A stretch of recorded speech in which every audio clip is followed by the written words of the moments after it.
meeting to order tonight. Call the roll. Councilmember Brown, Here. Costello, Here. Jameson, Here. Knutson. Here. Litz, Aye. Staggers, Present. Anderson, Here. Benninga. Here. We have a quorum present for our next meeting, and tonight will be led communication by Dr. Ron Cottingham, Empire Baptist Temple here in Sioux Falls. After we please for our pledge of allegiance. At this time, I ask everyone to please rise.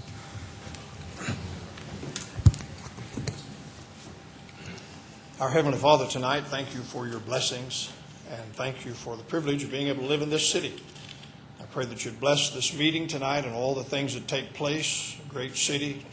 People on both sides of the fence live here, and I pray that you'd give the wisdom that's necessary to the people who sit in this room every night, not just tonight, but every night, to be able to manage this city and give directions to it that it might glorify the Lord our God. Bless us now tonight, we ask in Jesus' name. Amen. I pledge allegiance to the flag of the United States of America and to the republic for which it stands, one nation under God, indivisible, with liberty and justice for all.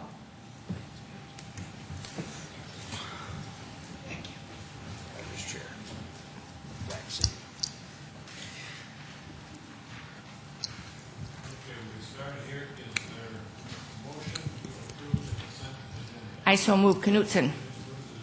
Second, Litz. Second. Other motions? Not all in favor of approving the consent agenda.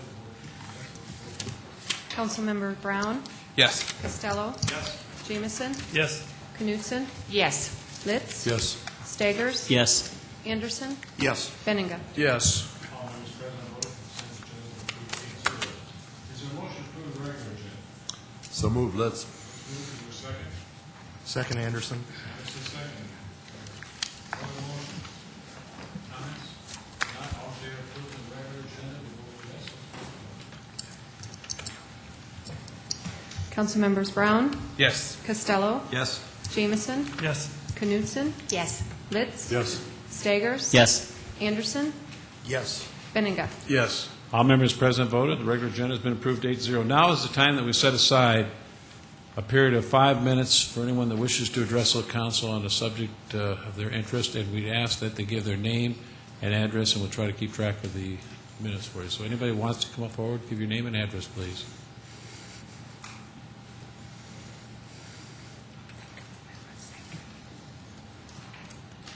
Good evening. My name is Cheryl Rath. I live at 1709 East Fair Lane. Tomorrow, the CIP hearings begin. Last Friday, oil at $143 a barrel. Fannie Mae and Freddie Mac teetering on the brink of collapse. Locally, building permits for single-family dwellings down 44%. June 30th, 2008, I watch as Director of Finance Eugene Rowenhurst steps up to this very podium to issue a warning to all of you before the CIP hearings. His warning: sales tax revenue is dropping. May 12th, 2008, the council votes on an increase in the sales tax. And you've switched seating on me. Costello votes no. Brown votes no. Benninga votes no. Knutson votes yes. Litz votes yes. Staggers votes no. Kevin Kavanaugh votes no. Bob Jameson votes yes. Kenny Anderson and Greg Jameson were not sworn in yet. Subsequently, both were interviewed by Reed Holson on CityLink Channel 16. Jameson states that he supports the sales tax increase. Anderson says that he does not, without first looking for cuts in the CIP budget.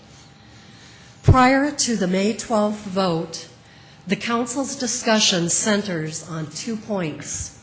1, educating the public on why an increase might be necessary. This is now 2 months later. I have seen little educating going on. 2, there was a verbal commitment by everyone who voted no to first look for the money in the CIP process. Progressive, a word that means different things to different people. Progressive does not necessarily mean building multi-million-dollar quality-of-life projects at the taxpayers' expense. Progressive in Sioux Falls in 2009 could mean building and repairing streets. Progressive could mean protecting the safety of all citizens by completing the levee system. Progressive could mean making sure that we have all of the necessary funding for a safe and adequate water supply. I do not believe that the average citizen cares about whether all of the pavilion windows match. I do not believe that the average citizen cares about whether the outside of the downtown library looks just so. I do not think that the average citizen cares if the downtown railroad tracks are removed. This is a project that is slated for 2009. It is short millions of federal dollars to complete. How will this shortfall be made up? Where will the money come from? Last week, I listened with interest to the council's discussion about the landfill dozer. The dozer was originally budgeted for a $100,000 lease per year. The actual number came in at $158,000 a year. When several council members asked Mark Cotter and his purchasing manager about the 58% cost overrun, their responses were murky and inadequate. But you still proceeded to rubber stamp it. You are the stewards of all taxpayer dollars. I ask you to honor the commitment that you made on May 12th to all Sioux Falls taxpayers to look for excesses in the CIP budget. I appeal to you to be vigilant. Cheryl, 5 minutes are up. Okay, I'm going to wrap Thank it up. you. I appeal to you to be vigilant and to not allow this mayor and his administration to load up the 2009 budget with pet projects before their departure in 2010. Ultimately, what counts is your vote on every issue. Your individual vote is your legacy to our city. Thank you. Thank you. Others that wish to address the council? Can I for ask a 5 minutes? question, Go ahead. Dave? Yeah, Cheryl, we've had news accounts that we're probably going to be voting for this tax increase in another month in the middle of August. Mm-hmm. Have you heard any sentiment out there among the public, what they think about us having voted down the tax increase May 12th, and now we're going to be having another vote 3 months later? Well, what I'm hearing is that people were encouraged by the fact that it was voted down. And I think that they feel that it should remain that way because of the general economic conditions, and that is now filtering down into the local economy. And I think they will not be encouraged if it is brought up for another vote in these times. Thank you. Pat? Cheryl, just Yeah. a point of interest. On the dozer deal, we did not rubber stamp that at all. That was the first reading, where actually the next item on the agenda is the second half of that, Okay. the second I reading. misunderstood So you might that. stick around for I thought that. the decision was made No, on that. that's coming Okay, next. okay, thank you. Others that wish to address the council for a period of 5 minutes, name and address. Hi, Al Weiderman, North Dakota Avenue. I must say I was at the meeting this afternoon. It was the most displeasant meeting I've ever been to in my life. I've been to meetings in Washington, D.C. There were more decorum than there were at this one this afternoon. I don't know why Mr. Litz feels that he's a dictator, and that's the way it sounds like he's going to run the chair's part of this meeting at the Listen, that's out of order. No, it is not, He's a chair. Your Honor. He is a chair, and I won't have that kind of decorum in this audience. It's a perfectly honest decorum. He was He chair of showed the so committee. much disrespect to Mr. Staggers it wasn't funny. Don't go there. That's out of order. No, it's not. But anyway, to move on, pertaining to this tax Okay, deal, I have heard Okay, very just a minute. negative. Just what do you have to say now? What do you have to say now, Mr. Wiedemann? I was going to talk about the tax. Okay, raising the okay, tax. but I won't have you talking about a person on council. Go ahead. Is he taking me to town? I said, if you have something else, I'm Yes, not I do. I'm not having anyone show disrespect to any of these council members. They're elected officials doing the job that they feel in their heart is right. Your Honor, And we won't get into that. Mr. Munster, I was not trying to show him disrespect. I was trying to state a fact. I won't accept that. Okay. May I? Go ahead. I have heard no positive part to the tax increase. None. I have not heard one person say, well, yeah, we need that. What I do hear is fix the streets we have. Don't go forward and build new streets until the ones that we have are fixed. North Dakota Avenue, we've owned a property up there since 93. The street has not been touched. A tank company moved over from T and uses that street for trucks. Trucks run up and down it constantly, and it's breaking up. Is that the 800 block or? 1400. 1400 block. But before you come to Walnut. We can, okay, go ahead. I want to, I'll just, go ahead. I'll talk about that later with you. Well, no, but that's what I really wanted to. Okay. On that one, we can have Mr. Cotter look at that, because we are working in the next 3 years, we're working at North End pretty hard on the streets, so that's one that, would you write that down? And we'll follow up on that one for you, so we'll try to, because I agree with you on those streets up there. Others that wish to address the council for a period of 5 minutes, name and address, please. I'm Christiana Wald. My address is 1708 South Melanie Lane, and this is my friend Desiree Ahrens at 1422 East 17th Street. Sorry. We come before you guys today because we have some concerns. We have little children. I have a 2.5-year-old and a 4-year-old, and she has, how old are your kids? I have 5 children ranging from 3 to 16. And we have some concerns along River Boulevard. There was an accident there at the corner of 17th and River Boulevard last Monday night, a week ago tonight actually, where a little girl was hit by a car on her bicycle crossing the street. And that speed limit through there is, in our opinion, excessive. There are no crosswalks right there. And the park, Cherry Rock Park, is right across the street and across the river there. And then also we have concerns about the street, 17th Street. My kids play at Desiree's house quite often. And we have some concerns about the speed limit through that area.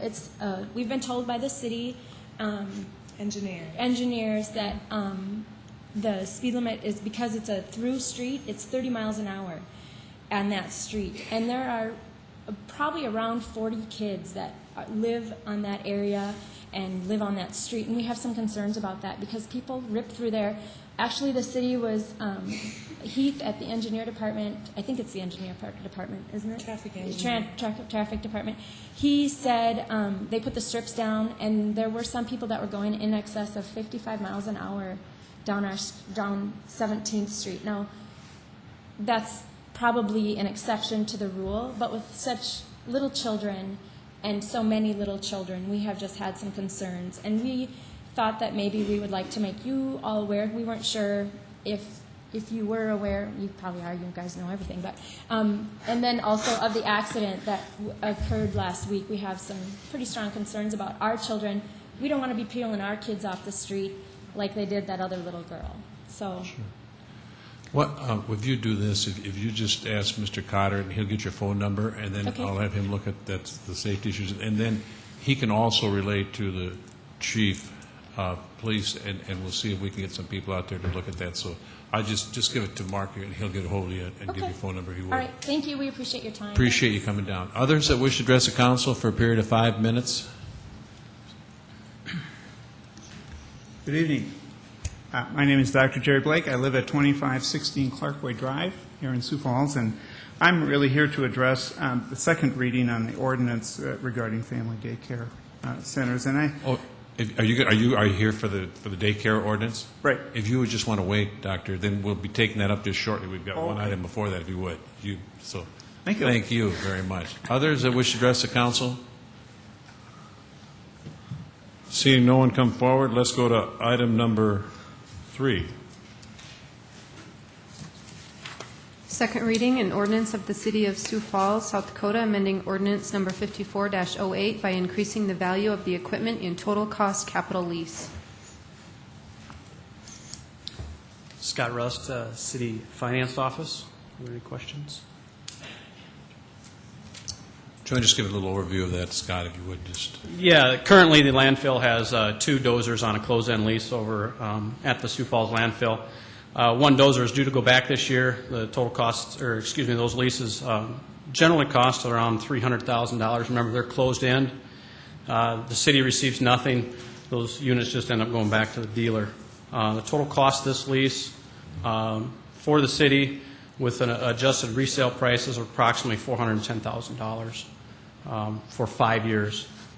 Now, keep in mind, the equipment we have on lease right now is the 3-year lease. So when you put that into perspective, we're buying an extra 2 years on this lease for approximately $70,000. Question. Go ahead, Pat. Scott, because there's obviously interest in it, can you maybe explain again, like we've had previous conversations on why we're leasing this and it's a total cost lease versus just a straight-out purchase, or what the other options were to us? The other options are obviously a closed-end lease. Right now, with the cost of the equipment, when the city is done with it, we can turn it back to the dealer. We get nothing. However, with the global market the way it is and the rising costs of steel, the residual values on this size dozer, it makes it beneficial for the city to go ahead and own this dozer and then sell it at the end for a large sum amount of money, like we had with our landfill scrapers. Very good residual value on this type of equipment. And Okay, go ahead. I guess the other point that I'd like to bring out is the fact that and this particular piece of equipment is such a large piece of equipment, and we do not have the capacity to service and maintain the equipment. You're exactly right. There again, it's out of the landfill. It takes special servicing equipment to handle this type of equipment, special trained mechanics and service people to take care of it. Greg? Scott, I hate to put you on the spot, but tell the audience just how you missed the mark so bad on this bid. Well, that's a pretty easy answer.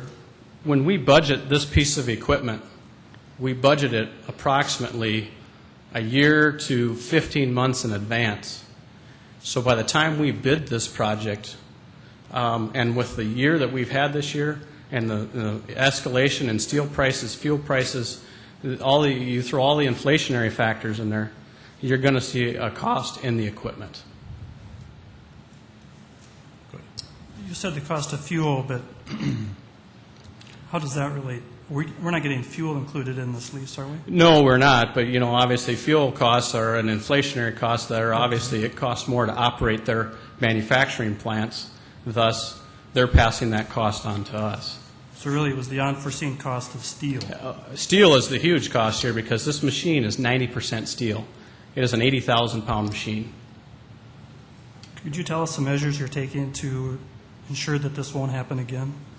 Well, I guess one of the things that we can do is try and gauge where the market is going to be, and this year was very unforeseen. No one would have thought steel prices would have gone where they have, fuel prices would have gone where they have, and maybe we need to have a larger factor in there. But we're predicting 3 to 4% increases every year.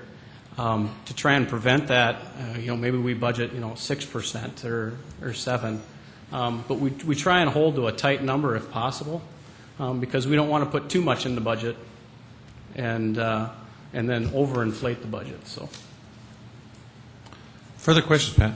And I'm just trying to think back for the audience's knowledge that there were four manufacturers of these size equipments, and we've got bids from 2 of them. We did get 2.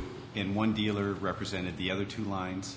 That is correct. And they didn't want to bid it because it was a closed-end. It was a total cost bid. There again, the other bidders, they're a smaller company, and then for them to take the liability of having to guarantee the buyback on the piece of equipment is somewhat of a risk for them. Whereas the larger dealers, they're able to do that a little more easily, I guess. But at the minimum, we had 2 competitive bids. Oh, absolutely. We had 2 bids, and the 2 bids were actually $40,000 apart. So, and really a fairly close bid. Scott, I hate to hammer you on this, but it's okay. Help us figure out a better way to bid so we can get 4 guys coming in instead of just 2. Is there a way we could do that? I mean, I think by including the buyback option, you're eliminating the little guy. Is there a way, or is it even smart for the city to consider that? Well, is there a better way? Yeah, we could always just take the low bid, but there again, when you get the low bid on certain items, you're looking at a piece of equipment that might not be able to do the job. You're writing an open-end spec that is so generic that anybody can basically bid on that machine, and then you might end up with a product that won't completely be able to do the job out at the landfill. Sorry, Scott, but just one other question. Sure. I hear a lot about this equipment that's out there, that there's just a small range of horsepower variance in some of the equipment, and the guy gets kicked out because it misses the mark by 2 or 3 horsepower. Are those bids that tight, or what kind of a gray area do you have for accepting? No, generally the bids aren't that tight. There are certain bids where, there are dealers out there who that'll have equipment, or manufacturers that have equipment that will compete, let's say, in 2 different size categories, very close, but yet they have a piece of equipment that'll meet a smaller size and a medium size, but yet it's really an in-between. It's really, they're playing the government bid system where they're trying to get that piece of equipment into the next category. It might perform well, but when it comes down to it, it's probably a smaller machine. Thanks, Scott. Further questions of Scott on item number 3? Others that wish to address the council on item number 3? If not, we'll close it to a motion or council discussion. I move for approval of item number 3. Is there a second? Second? Second, Brown. Brown seconded. Further comments on the motion to approve? I see none. So all in favor of the motion to approve will vote yes. Those opposed vote no. Councilmember Brown? Yes. Costello? Yes. Jamison? Yes. Knutson? Yes. Litz? Yes. Staggers? Yes. Anderson? Yes. Benega? Yes. All members present have voted. Item 3 has been approved 8-0. Item number 4. Second reading, an ordinance of the City of Sioux Falls, South Dakota, amending the revised ordinances of the city by revising Chapter 19, Health and Sanitation, Article 8, Family Daycare Homes, by establishing provider-children ratios, creating an inspection and supervision revocation of registration process, along with prohibiting dangerous items to be in contact with children in family daycare homes. Judy Buseman, Health Director. I'm going to try to keep my remarks brief because you also heard me last week, and I know there's some other folks who would like to give you information today. Again, I'm here representing the health staff, and we are in support of this ordinance change. We've been looking at this, some of us here with Public Services, together now for 6 months, and I believe that we are at something that raises the bar for our vulnerable children for the standard of care given in daycares. but I would be remiss if I said that this is an implication that we have, the 400 providers that we have are providing poor care. As the health department, we do see sometimes those few that do. And I said this raises the bar of minimum standards, because right now we have no adjusted ratio for the smallest children, for those infants and people who are below the age of 2 that go to daycare every day. And so we came to this change, and again, the most substantive change as we look at this is in that supervision standard. When I looked at what to say tonight, I couldn't say it as well as one of the emails that came to all of us, or many of us, I think. It said, as a professional provider concerned with providing high-quality care to the youngest members of our society, it is rewarding to see our community leaders sharing this concern. Having been state licensed in another state for several years and now in South Dakota for the last 5 years, the hands-on experience of working with multiple infants and age groups brought me to the realization that to truly give each child the individual care, nurturing, and physical activity and mental stimulation needed was through small groups of children. I think that's what we're talking about. We're talking about the ratio of providers to children. And as we think in terms of as we're looking at what standards, what performance measures are we looking for? And I think, again, this provider identified them, the nurturing, the physical activity, and mental stimulation necessary. If we look at some of the recommended standards out there through daycare centers, larger centers, we'll see that ratio of provider to infant or child less than 2 at 1 to 4, at child who's less than 3, 1 to 5, children that are older than 3, 1 to 10. In those, there's great ranges in the ratio of children as you look at regulation across this country. Right now, South Dakota as a state ranks with the lowest 8. We rank with other 8 states at 52. I think it's time to consider changing that ratio in Sioux Falls from 1 provider to 12 children for the youngest, for those children that are below the age of 18 months. There's some concern that this is in conflict with the state. I think we share some of that concern, but for those daycare providers that are currently registered with the state, if they continue to just look at their ratio of, for children less than 2, they could have 4, but of those 4, only 2 could be below the age of 1. There is no complication if they follow that regulation. So we've made a compromise for that, even though that was a consideration, because it is time to make that change. Maybe this is the first step in Sioux Falls to get to that regulation at some period. But for this process, I think it is time to make that consideration, and that it is necessary. We've used a professional services model for this ordinance for the last 6 years, since 2002. And through professional service, I would say our professional model would look at, we've set standards for continuing education, for meeting standards, and this would be certainly a minimal standard as we look at that ratio of children to providers at this point in time.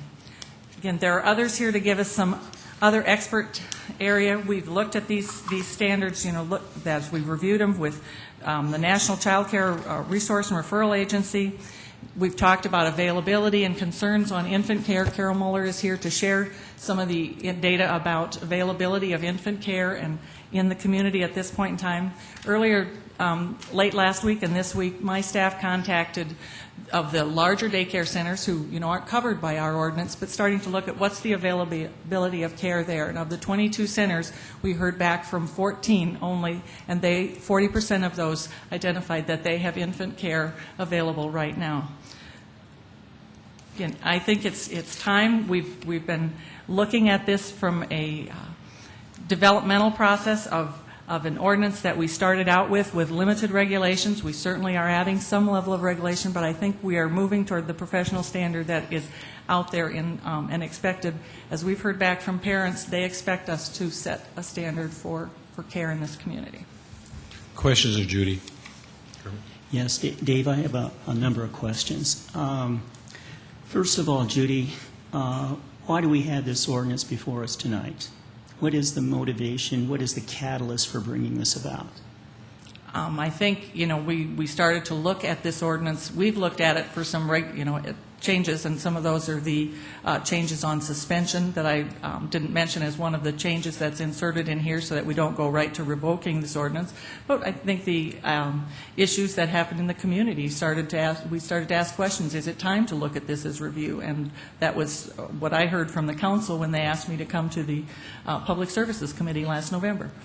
So you mentioned about the city, what's been going on in the city. The issues with the 2 instances of shaken baby syndrome in the That's right. in the city. Were those in registered city daycare centers? One was. And what we have tonight, would that have prevented it? This proposed ordinance prevented that baby from being shaken? As a scientist, I would say nobody can say you're going to be absolutely preventative.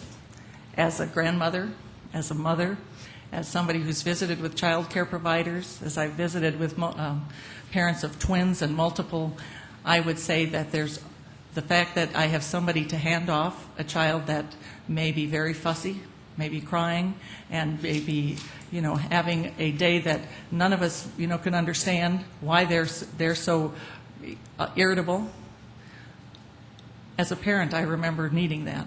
As a person, I remember needing that. As I worked in a nursery with children, I remember needing that. As I worked on pediatrics as a student nurse, I remember needing those things. Sometimes there were adults in those sessions that you need to just hand off at one point in time. So I believe this is a prevention method, certainly. But you haven't exactly answered the question about the shaken baby that was registered by the city. I personally, taking a look at this ordinance, I've read it a number of times. I don't think there's anything in this ordinance that would have prevented that. I don't think I've said this is an assurance. I said I think it's a prevention method, and I think this is the intense discussion that we've had in our. I know you've been as part of that 6 months of discussion of what would be the best outcome as we look at this ordinance. So. Okay, so I think it's fair that we should point out this is not going to really prevent shaken babies. That's your opinion. It's one of those things we can. It's just it sometimes just happens. I don't think that people should be given the impression that this ordinance is going to really stop that, even though that was the motivating reason for why this ordinance came about. Second question I have here is the cost to enforce this, and also dealing with the frequency of inspection and so forth. How often are we going to be inspecting these daycares? There isn't a proposed inspection process with this. So the state inspects once every 2 years? Mm-hmm. So we probably wouldn't be inspecting... We're not proposing to change our inspection process with this ordinance. We're just identifying the ability to go in when they're, and that's usually on complaints or issues. Okay, so we're not going to have a regular once-a-year inspection or once every 6 months or once every 2 years inspection. It's just going to be based on complaints. No, that was the consensus that came out of committee. Okay. Now, since we're going to be basing it on complaints, are we going to need any new staff, or can we do it without new staff? We are not proposing any new staff. Okay. And then also, too, in regard to the 4 infants, I'm not really clear about the 4 infants issue. Let's suppose that we have a daycare, and on Monday they have 4 infants that they're taking care of, but they don't have any other infants for the rest of the week. Are they restricted to those just 4 infants, or can they do 4 infants a day, or what? It would be, in their caseload, they could have 4 infants a day to one provider. Okay, so theoretically, if the daycare is open for 7 days, and they have 4 different infants each day, they could have 28 infants a week. Is that fair to say? As long as there aren't more than 4 per day. Okay. Also, too, in regard to inspection, there's a part of this that is of concern, and it's dealing with the, let me see here, Section 19-132.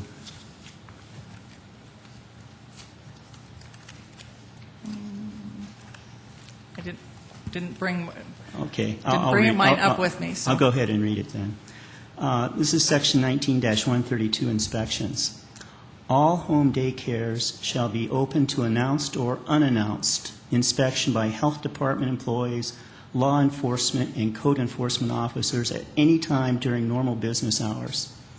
Okay, the primary concern I have is with law enforcement. Having police come into a daycare center without a warrant, without probable cause, they're not supposed to be involved in inspections.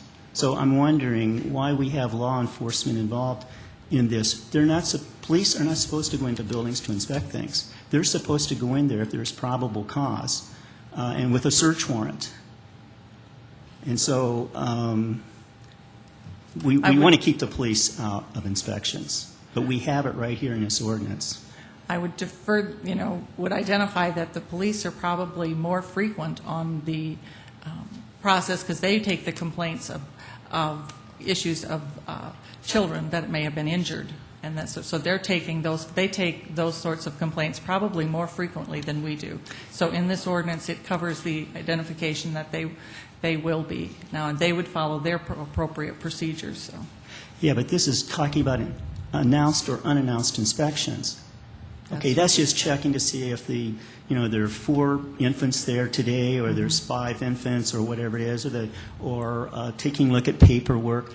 I mean, I see no reason why we have the police involved in this. In fact, we should not. We don't want them there. We want them there for only legitimate reasons of possible crime or whatever the case might be. That's what the legitimate reason is and why we've included it. We've had some significant discussions with the police and involved them in the drafting of this ordinance. If I could ask our legal counsel about having police involved in inspections, this does not appear to me to be proper. Police do not go around inspecting. Police go around and, I guess. Yes. Sometimes maybe police do what the ordinance, not having looked at that, but, sometimes police enforce ordinances or do what is directed from the council. Now, if the law provides them, under any constitutional provision or anything, from doing that and it's challenged, that'd be a different issue. To just say per se they can't make inspections, I guess if they ordered me to go make an inspection and I wanted to stay here, I might do it. But once again, this is inspections. I mean, police are covered, like by the Fifth Amendment. But they're your employee. They're employed but we don't want them going out by the city, and the city kind of gives directions to what that employment would be. But we have to have it in accordance with the Fifth Amendment to the Constitution. I'm just very concerned about having law enforcement in here. Very concerned. Well, if you wanted us to look at if there's anything there, I could assign that. But then also, I do have some other questions here. Let's keep moving. Yeah. So, let me see. Also, the aggrieved. When people are cited for violating something in the ordinance, they can go to sections 2-60. And I'll have to admit, can you explain what kind of procedure that is? That's the administrative appeals procedure for the notice of violation that would be given. And that's an administrative process internally where they can defend their actions. For those people in daycare, can you be more specific what that includes? Well, that includes, they have their choice of 2 options. The only one I'm remembering specifically how they handle that is to go to a administrative hearing where there are 3 directors that would listen to their complaint. Usually the city attorney is there with the department that put in the notice of violation, and they would identify why they think that this notice of violation should be rescinded or that some other action should have been appropriate. Okay. And then also, I'm going to read an email that we received from somebody in regard to this, and if you could respond to the concerns of this individual. I cannot tell you what this is going to do to the families looking for daycare for children under 2. They will not be able to find daycare. We are already full and centers are full, and still I get 2 to 3 phone calls per day with families looking for daycare for young children. Costs will go up. Young couples cannot afford $600 per month for a baby. It will go to this because if we are limited, then we will raise our prices to pay for our only 4 spots. If I was a young couple, I would not even make my home in Sioux Falls. Daycare is so high and is impossible to find. I would live in one of the other smaller towns outside of Sioux Falls. This is what is going to happen, and we want young couples to reside in Sioux Falls. I think that speaks to the issue that we discussed in committee, knowing that that is an outcome. I think that's, again, Carol Muller has some good information on the comparison currently of the cost of state-registered daycares who are already abiding by something that would be stricter than this, and to look at those that are unregistered and only sit with the state but city registered, so she can give some comparison of what that cost seems to be in infant daycare currently. So I think we are, like we talked about in committee, we are anticipating possible rise in daycare costs because of these additional regulations. I think, again, I would like you to hear Carol's information. Okay, and if I could also just clarify, I accidentally said the Fifth Amendment. It's the Fourth Amendment here dealing with the search and seizure. Thank you. Dee? Well, I have lots of thoughts, but I'll just try to minimize them. First of all, I guess regarding Counselor Stager's comments recently on the police search and inspection, involvement in inspections, I would just like to very respectfully remind him and the listening public that Director Boozman didn't put that on the books. We did. I've been on the City Council for 6 years, and we up here, at least the ones of us who were here when I came, including Counselor Stagers, voted for that. So I don't know. What did I vote for? Well, I mean, this ordinance was not put on, I mean, this ordinance was passed by us. I mean, the City Council. Okay, but I'm just trying to nicely say, respectfully say that Director Boozman didn't put this on the books. We did, or the majority of us did. Okay, I'll go on. Is that, first of all, I'd like to just also remind the listening public that the Public Services Committee worked on this issue for over half a year, that it may not be perfect yet, but we gave it our very best, that I would really like to thank Director Boozman and her staff, and the Carol Muller and the 211 staff for working so closely on this. And I would just like to remind everyone that this proposal came from us, some of us up here. It didn't come from them. They just helped us as much as they could as staff members, and I'm really appreciative of their help. And again, I think it's a good compromise for the time being, and I will be supporting that this evening, and I will be making a couple amendments to put the state ratio, use the state ratio effective January 1st, 2010. Bernie? I would like to hear Carol Muller's report, and while she comes up, would say that just anecdotally, I work in an office with a number of young people who have daycare issues, plus I'm of a generation that myself and my friends use daycare. And I was telling Councilor Benega before the meeting that oftentimes it's not a matter of whether they can find daycare, it's often an issue of quality daycare. And I gave him 2 examples, 2 sets of friends of ours that have changed daycares 3 times in 5 years. And it wasn't a matter of not being able to find daycare, it was a matter of finding good daycare. And that's what this is about. That's the goal of this. So with that, I'd appreciate hearing your report, Carol. Thank you. Good evening. Carol Muller from the Helpline Center. Regulation of child care is an issue that no community takes lightly. Our children are our most vulnerable population, and we live in a community that has one of the highest percentages of working mothers in the country.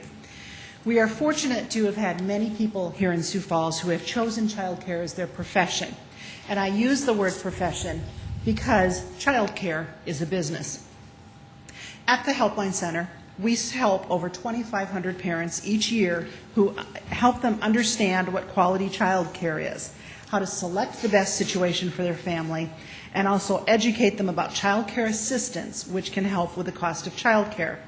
Tonight I want to focus on two questions that have come forward during this process. Those being, one, will additional standards prohibitively raise the cost of infant care?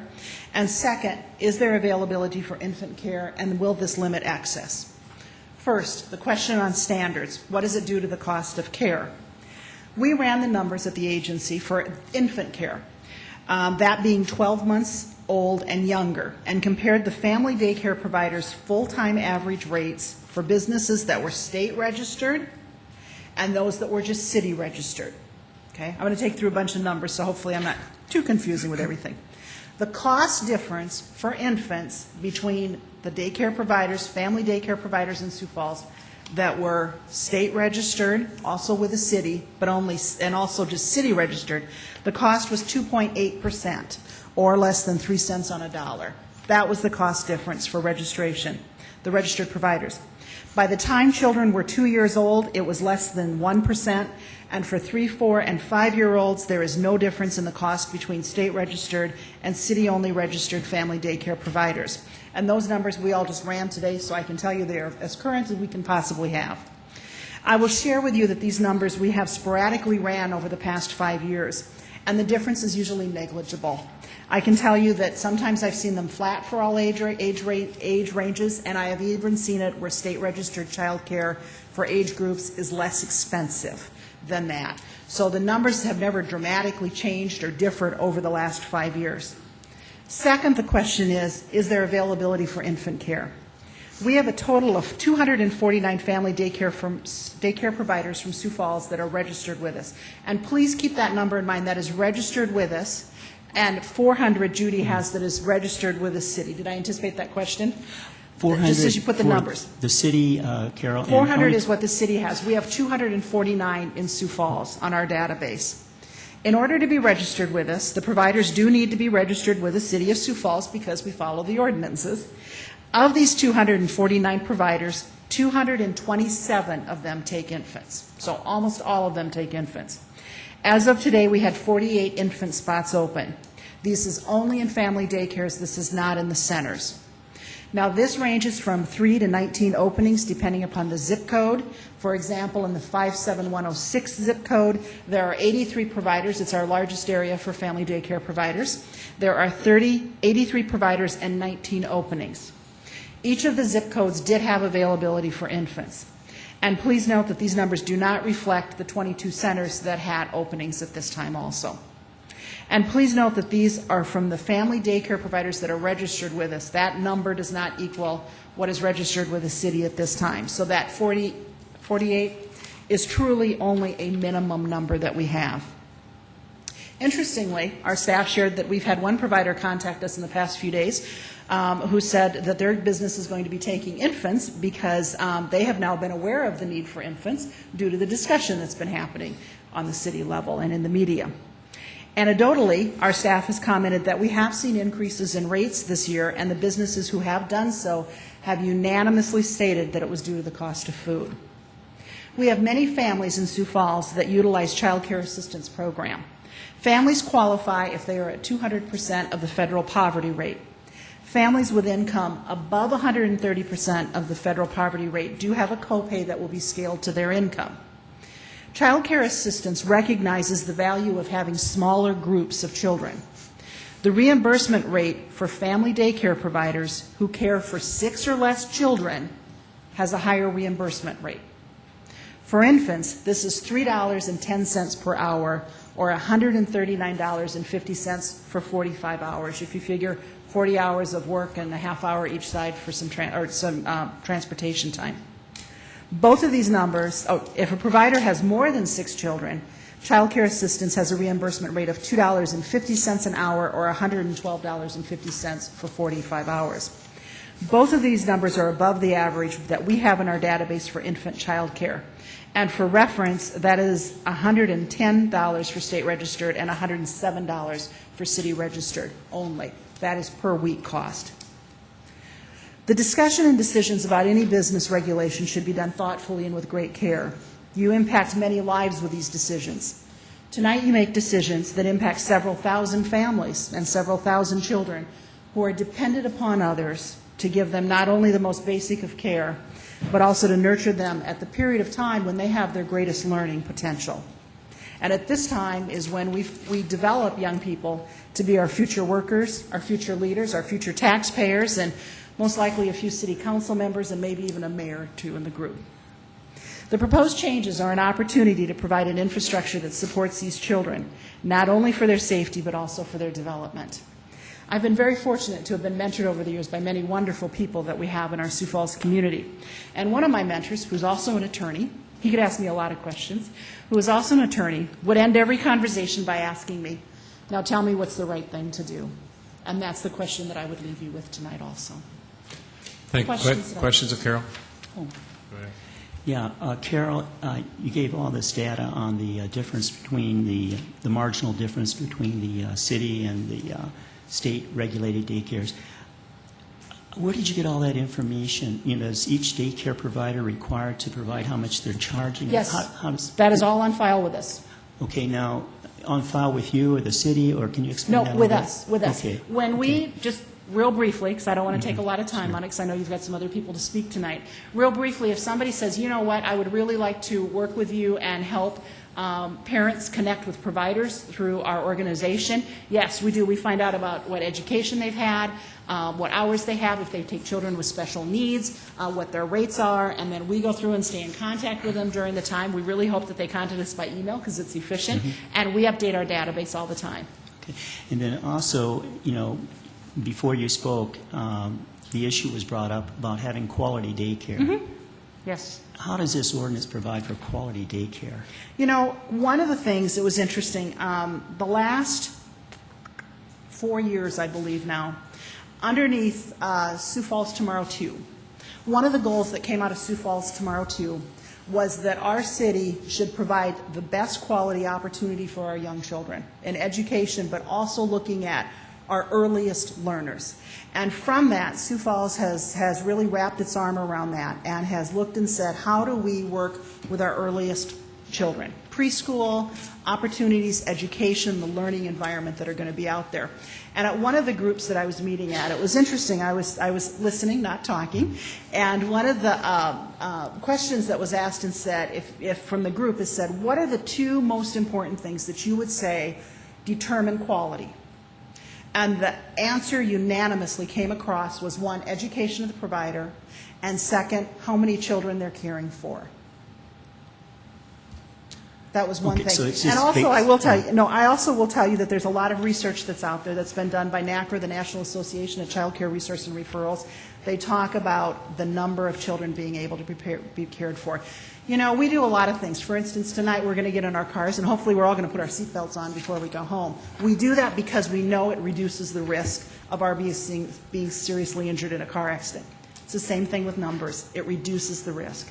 Well, we're forced to put the seatbelts on is one reason why people put them on.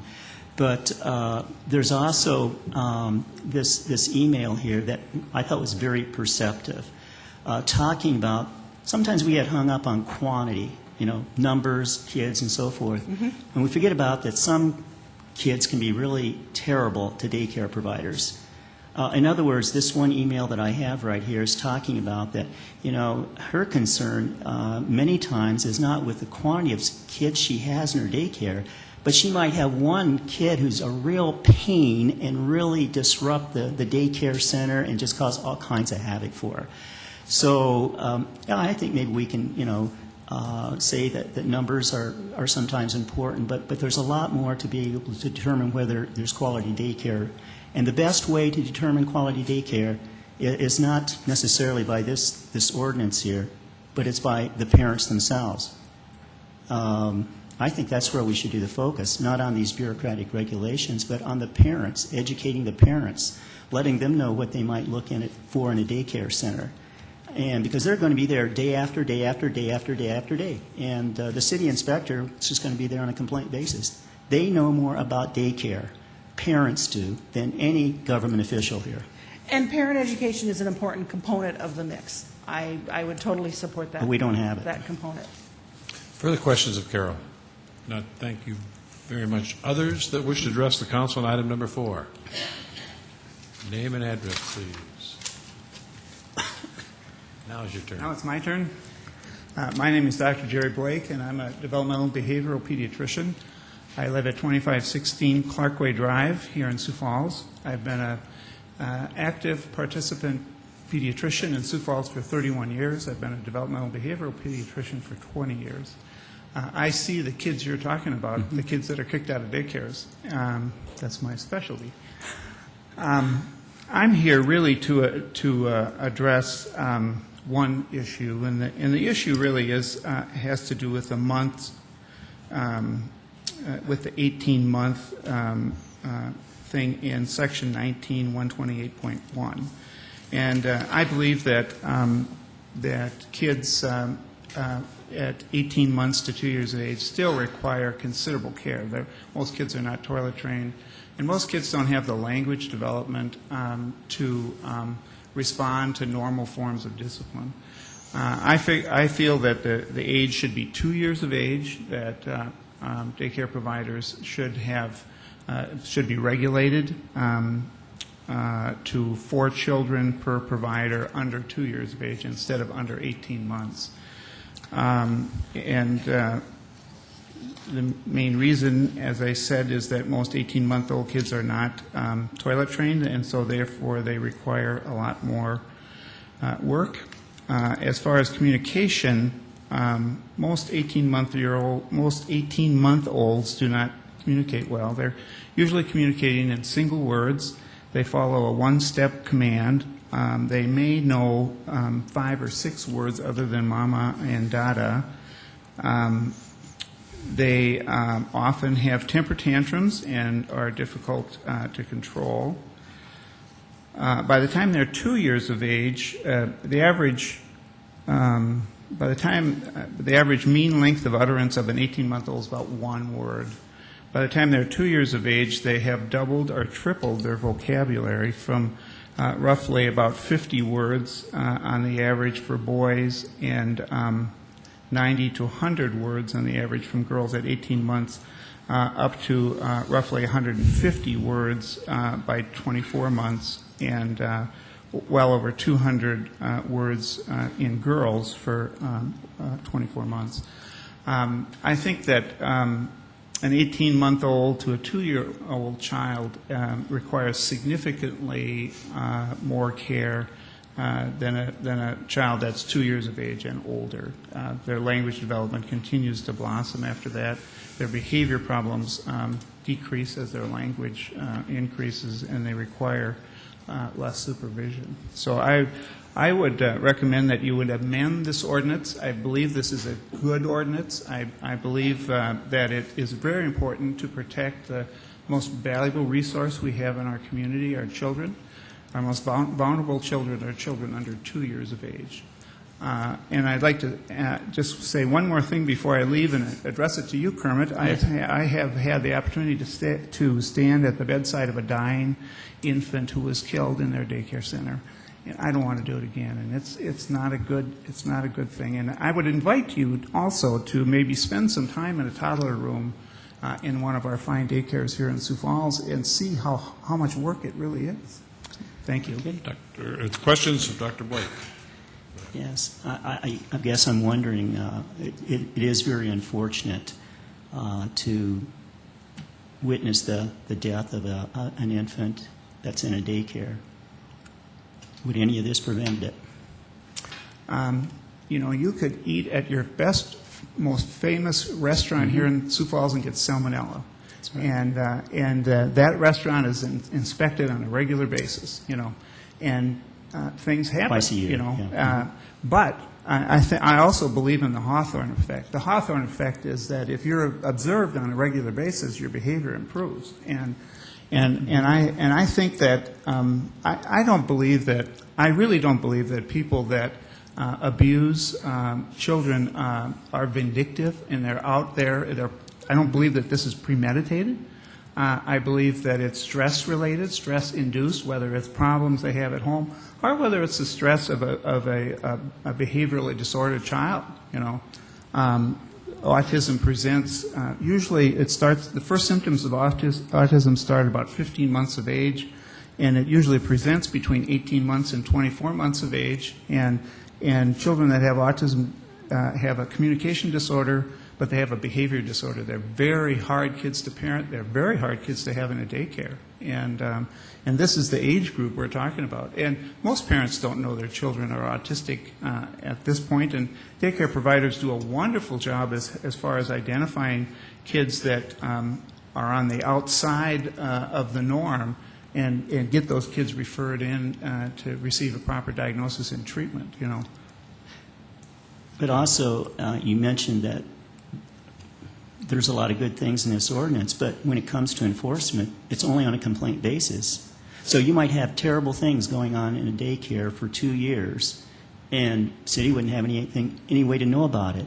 I think the best way is to get the parents educated, to let them know what to look for, because they're there day in and day out, day in and day out. They're not there, Kermit. They're not there. They're working, you know. They have to pick the kids up. You know what? I've had a lot of people who've made complaints about daycares, and they're friends of mine. They're people that are physical therapists, occupational therapists, speech therapists. They're in daycares providing therapy to children that have developmental delays, and they see what happens in some of these daycares.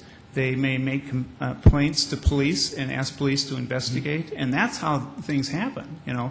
It doesn't happen. I mean, I think parents will take, what I've also seen is parents bring their child home from daycare, and they look and they see bruises all over their child. Yes, then they call the police, you know, but they didn't see that actually happen in daycare. Well, government inspectors won't either. The odds are parents will find out something is wrong with the daycare much faster. That's not true. Government inspectors are there every day. I would say, an inspector who goes into a daycare really gets a good sense of what that daycare is like. You would go in and you would see just the environment. Is it a quiet environment? Is it a nurturing environment? Are there appropriate toys for the age group? You look at the talk to the people that are running the daycare, and you're finding out if they have any concerns. You can do a good assessment, you know, I think, and I think it's important. I think it's good social policy. I mean, you know, if my kids were young now, I'd be afraid to not have a good ordinance like this in place. Other questions, Dr. Blake? Dr. Blake, one of the emails that we got was about special need children. Do you have any input about how those are integrated in the current system and what you see in reference to the ratios that we're now asking to be approved? Do you think that has a negative effect, or is that something that should be addressed at some point? You mean we should add something to just specifically address the special needs Correct. into this ordinance? Correct.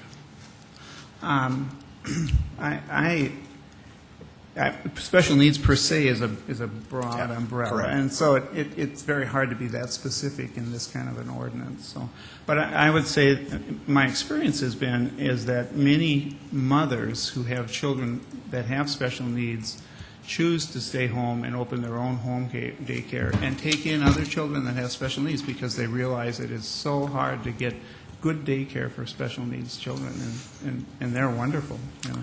My assumption is going to be, and I'm not a professional like you are, obviously, is the fact that there's also some benefit to having special needs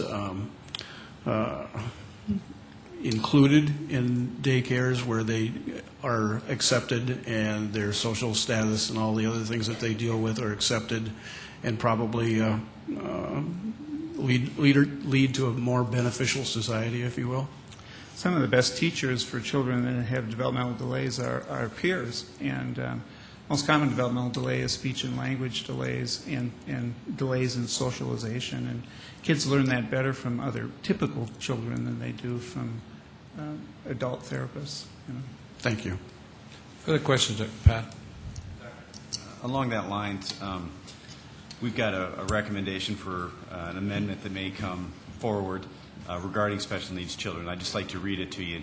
It might be inserted in this proposal now and just get your feeling for it. But it says, family daycare providers caring for special needs children will need to decrease the number of children according to the child's plan of care and individual needs.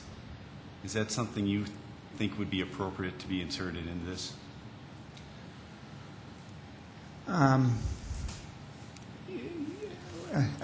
I guess what I would say is that there is a, for example, a 4-year-old child, if you just go by age, you would say that child, can get by on a higher ratio. But if that child's developmental level is at 18 months, then they need a lower level, And I believe that's the reference is the 18 months. Right. Is where that would fall under. And so I guess the theory being that if the limit is going to be for non-special needs children, certainly if there are special needs children, that would require a higher level of care.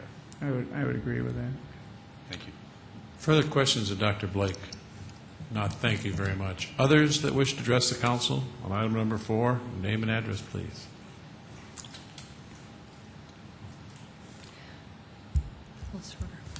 Good evening, my name is Lori Higgins, and I'm representing Sanford Children's Child Services. It's at 1115 West 41st Street. Our role in the community is to provide child development training and technical assistance to all types of child care providers, family child care as well as center-based. We are in support of the ordinance. The changes proposed are a step towards higher quality health and safety practices surrounding the care of young children. The changes proposed and the ratios indicated would begin to align with the national best practices in child care environments. Lowering the ordinance ratios allows for closer supervision at a time when children need supervision the most. Infants and toddlers do not understand their limitations and boundaries and need more adult supervision to ensure their safety. Lowering the ordinance ratios allows for more opportunities for high-quality adult-child interactions. Children learn through relationships. Young children need individual attention and responsive, engaged adults meeting their needs. The ability for adults to be responsive and engaged is more likely to happen through lower ratios between adults and children. Engaged, responsive adults provide higher quality interactions with young children. Interactions between adults and children have long-lasting impact on children's well-being and their learning ability. Higher quality adult-child interactions support not only the child's learning and physical development, but also their social and emotional development. Children's earliest experiences and interactions affect how they cope with stress, how they learn about emotions.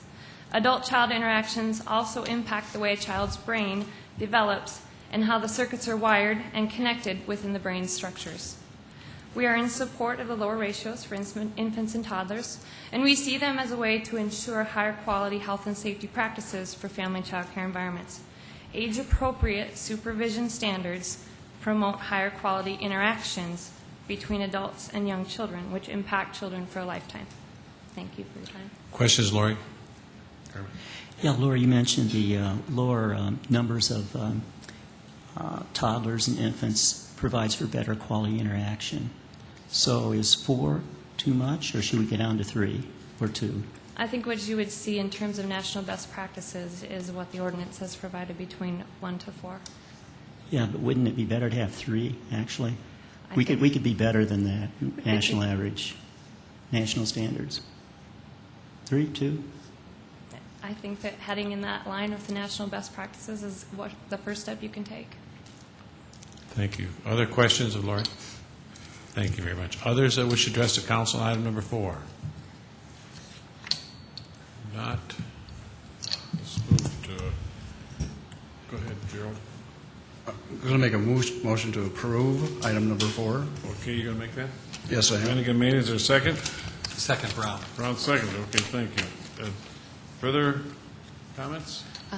I would like to make 2 amendments, please. I would like to make a first amendment to make this ordinance, if passed, effective January 1st, 2009, instead of the usual 20 days. And the reason I'm making that amendment is for to continue to use the system we use as far as the providers providing to the city the list of children under their care. And so that's my first amendment, and I guess I need a second on that one. Second. Second, okay. Stager seconded that. Okay, let's discuss that one first. Is there further discussion on the date? We're making the date 1/1/09. Not. All in favor of that motion to amend, we'll vote yes. Those opposed, vote no. Council members Brown? Yes. Costello? Yes. Jamison? Yes. Knutson? Yes. Litz? Yes. Staggers? Yes. Anderson? Yes. Benega? Yes. All members present have voted. That amendment has been approved 8-0. Further amendments? Okay. Thank you, Mayor. I just have one other amendment, and I would also like to amend this proposal, which I'm very supportive of, and to add this language to, is what I want to do is I want to revise Section 3, which amends Section 19-128-1, and I really appreciate Karen Leonard helping me on this at the very last minute today, but this is what I would like to add to this proposal. Beginning January 1st, 2010, a provider of a daycare home may care for a maximum of 12 children, including the provider's own children, who are under the age of 6 years. No more than 4 of the 12 children may be under the age of 2 years, and no more than 2 of these 4 children may be under the age of 1 unless there is a registered helper in the home. If a provider cares for children under 2 years of age, the provider must maintain an adult-child ratio of 1 adult to 4 children for children under the age of 2. In other words, this is the regulation that is at the state level right now, but again, the state level is voluntary, not compulsory. That's my amendment. I know that's kind of long. Is there a second to that amendment? Second. Let's second it, okay. Further discussions on that motion to amend? Seeing none, all in favor of the motion to amend will vote yes. Those opposed will vote no. Council members Brown? No. Costello? Yes. Jameson? Yes. Knutson? Yes. Litz? Yes. Staggers? No. Anderson? Yes. Benega? Yes. All members present voted. That motion prevails 6 yes, 2 no. Further amendments? Kenny? I do also have an amendment to this. Okay, you have an amendment? Okay. This would be addressing working with the parents as far as a parental notification was something that we discussed in the earlier meeting today. The health department would establish a procedure to notify parents of a family daycare provider that is either non-compliant with the daycare ordinance or has not completed the yearly registration process by 12/31 of the year. That's the motion. Is there a second to that motion? Second. Second to that motion. Further comments on that motion? I see none, so all in favor of that motion will vote yes. Those opposed will vote no. Council members Brown? Yes. Costello? Yes. Jameson? Yes. Knutson? Yes. Litz? Yes. Staggers? Yes. Anderson? Yes. Benega? Yes. All members present voted. That motion prevails 8-0. Pat? I have an amendment to Section 19-128-1 to add a sentence at the very end that says, family daycare providers caring for special needs children will need to decrease the number of children according to the special needs child's plan of care and individual needs. Okay, that's your motion. Is there a second to that motion? I'll second that motion. Knutson. Knutson seconded that motion. Further comments on that motion? Go ahead. Just sounds very vague. We don't have any standards or anything here. Go ahead, Joe. My familiarity with plans of care with older adults and younger children, there is not much vagueness with those. They are very specific. They're very individually drafted for the person or the young child who people deal with, and I believe it's a very appropriate way to support this ordinance. Further comments? I see none.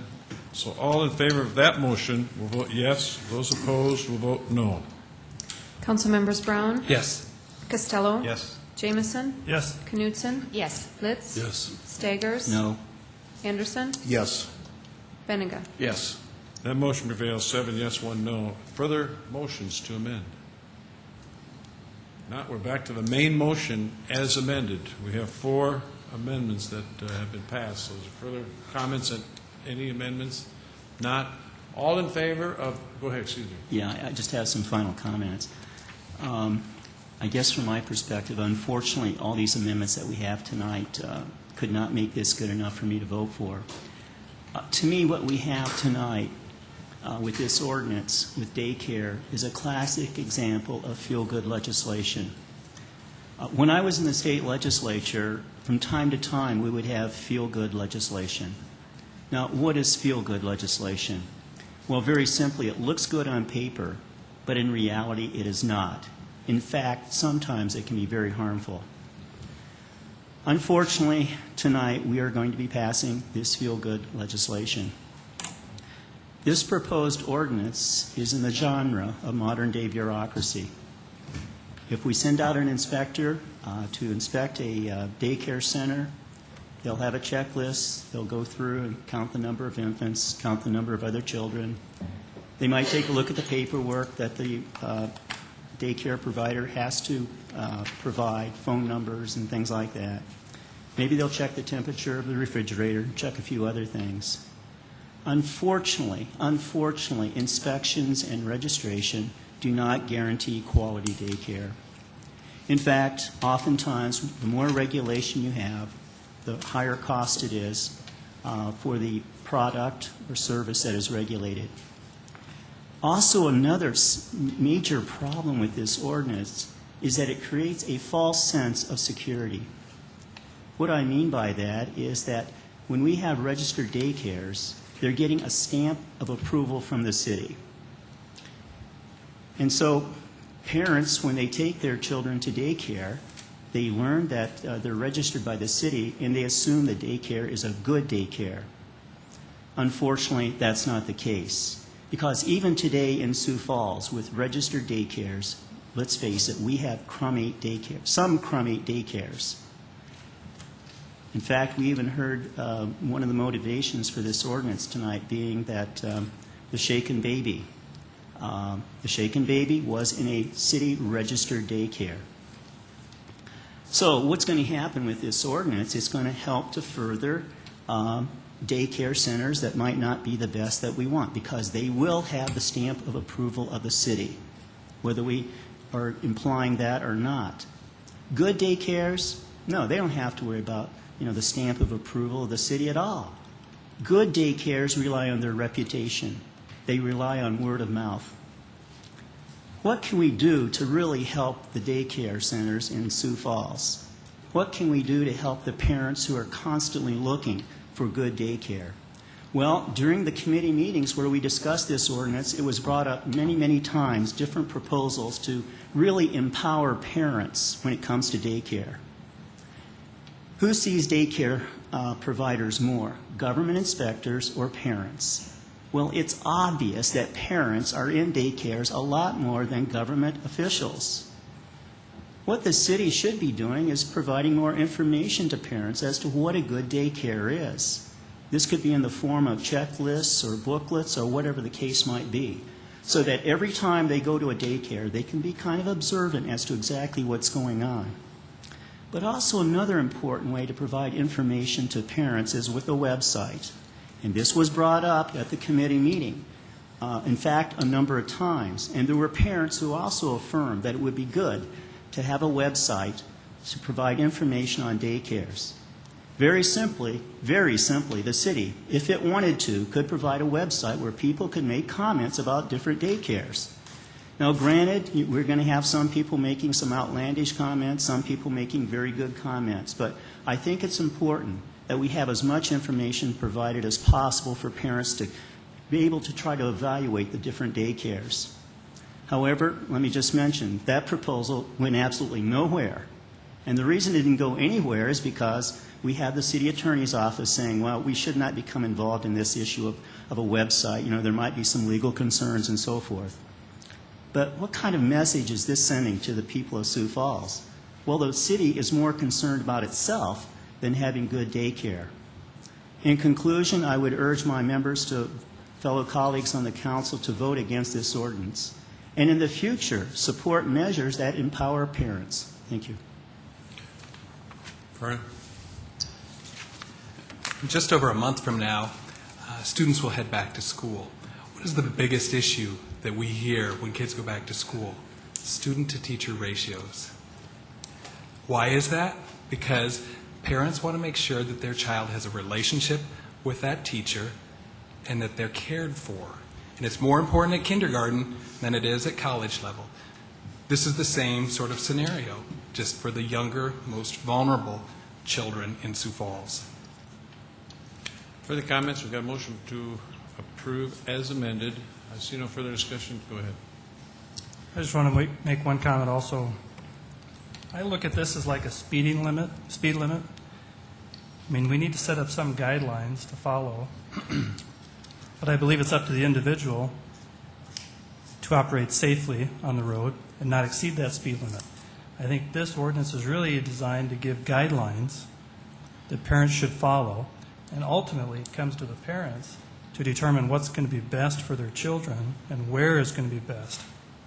I don't think just because this ordinance is placed that any parent should just take off all the other checklists of things that they should consider when picking a daycare center. They shouldn't just let it all go that the city's got it handled and they don't need to check any further. They need to do what's best for their children. This ordinance is merely a guideline to make sure that minimum standards are met and that no children are put in a situation where it's just unsafe. So I support this ordinance. Further comments? We've got a motion to approve as amended. Seeing no further comments, all in favor of approving item number 4 as amended will vote yes. Those opposed vote no. Council members Brown? Yes. Costello? Yes. Jamison? Yes. Knutson? Yes. Litz? Yes. Staggers? No. Anderson? Yes. Benega? Yes. All members present have voted. Item 4 has been approved 7 yes, 1 no as amended. So let's move to item 5. First reading, an ordinance of the City of Sioux Falls, South Dakota, amending the revised ordinances of the city by revising Chapter 42, Vegetation. Good evening, Mr. Mayor, City Council, Kelby Maris with Parks and Recreation. The proposed revisions to the vegetation ordinance is basically a housekeeping issue, updating the ordinance, changing city commission to city council in most cases, putting the definitions in the front of the ordinance instead of back into it a little ways. These changes in this ordinance simply reflect current practices and procedures and the way we're operating in the enforcement of this ordinance. Be happy to answer any questions that you may have. Question. Bob.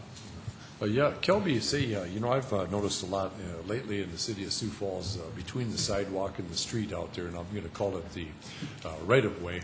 A lot of people are planting like flowers. They'll have the prairie grass things on the corners and stuff. Are these allowed under the proposed changes that we have? The vegetation ordinance, as far as heights go, are at 8 inches is the ordinance height. However, that does not address landscape plantings. Landscape plantings within the vegetation ordinance can be taller than that. I see. So the issue that you're talking about is not addressed by Chapter 42. I see. So, obviously I've seen some of these go on from year to year. I find them quite attractive. I think they add a lot to the city, and, somebody's out there obviously putting a lot of care into it. We're not going to, this change of the ordinance would not force those people to change their landscape cover, I would call it. No, so there's nothing in the changes that we're proposing here that would eliminate those landscapings. Very good. Thank you, Kelly. Further questions? Others that wish to address the council on item number 5? Is there a motion to approve? So moved. Let's move. Is there a second? Second, Anderson. Anderson, second. First reading, Mayor. Point of order. That's the first reading, I believe. Pardon? I'm sorry, I'm interrupting you. I believe this is just a first reading, I believe. Oh, that's right. You're right. Excuse me. The next one. Okay, let's go to item 6. You're right. Thank you. First reading, an ordinance of the City of Sioux Falls approving the exchange of real property.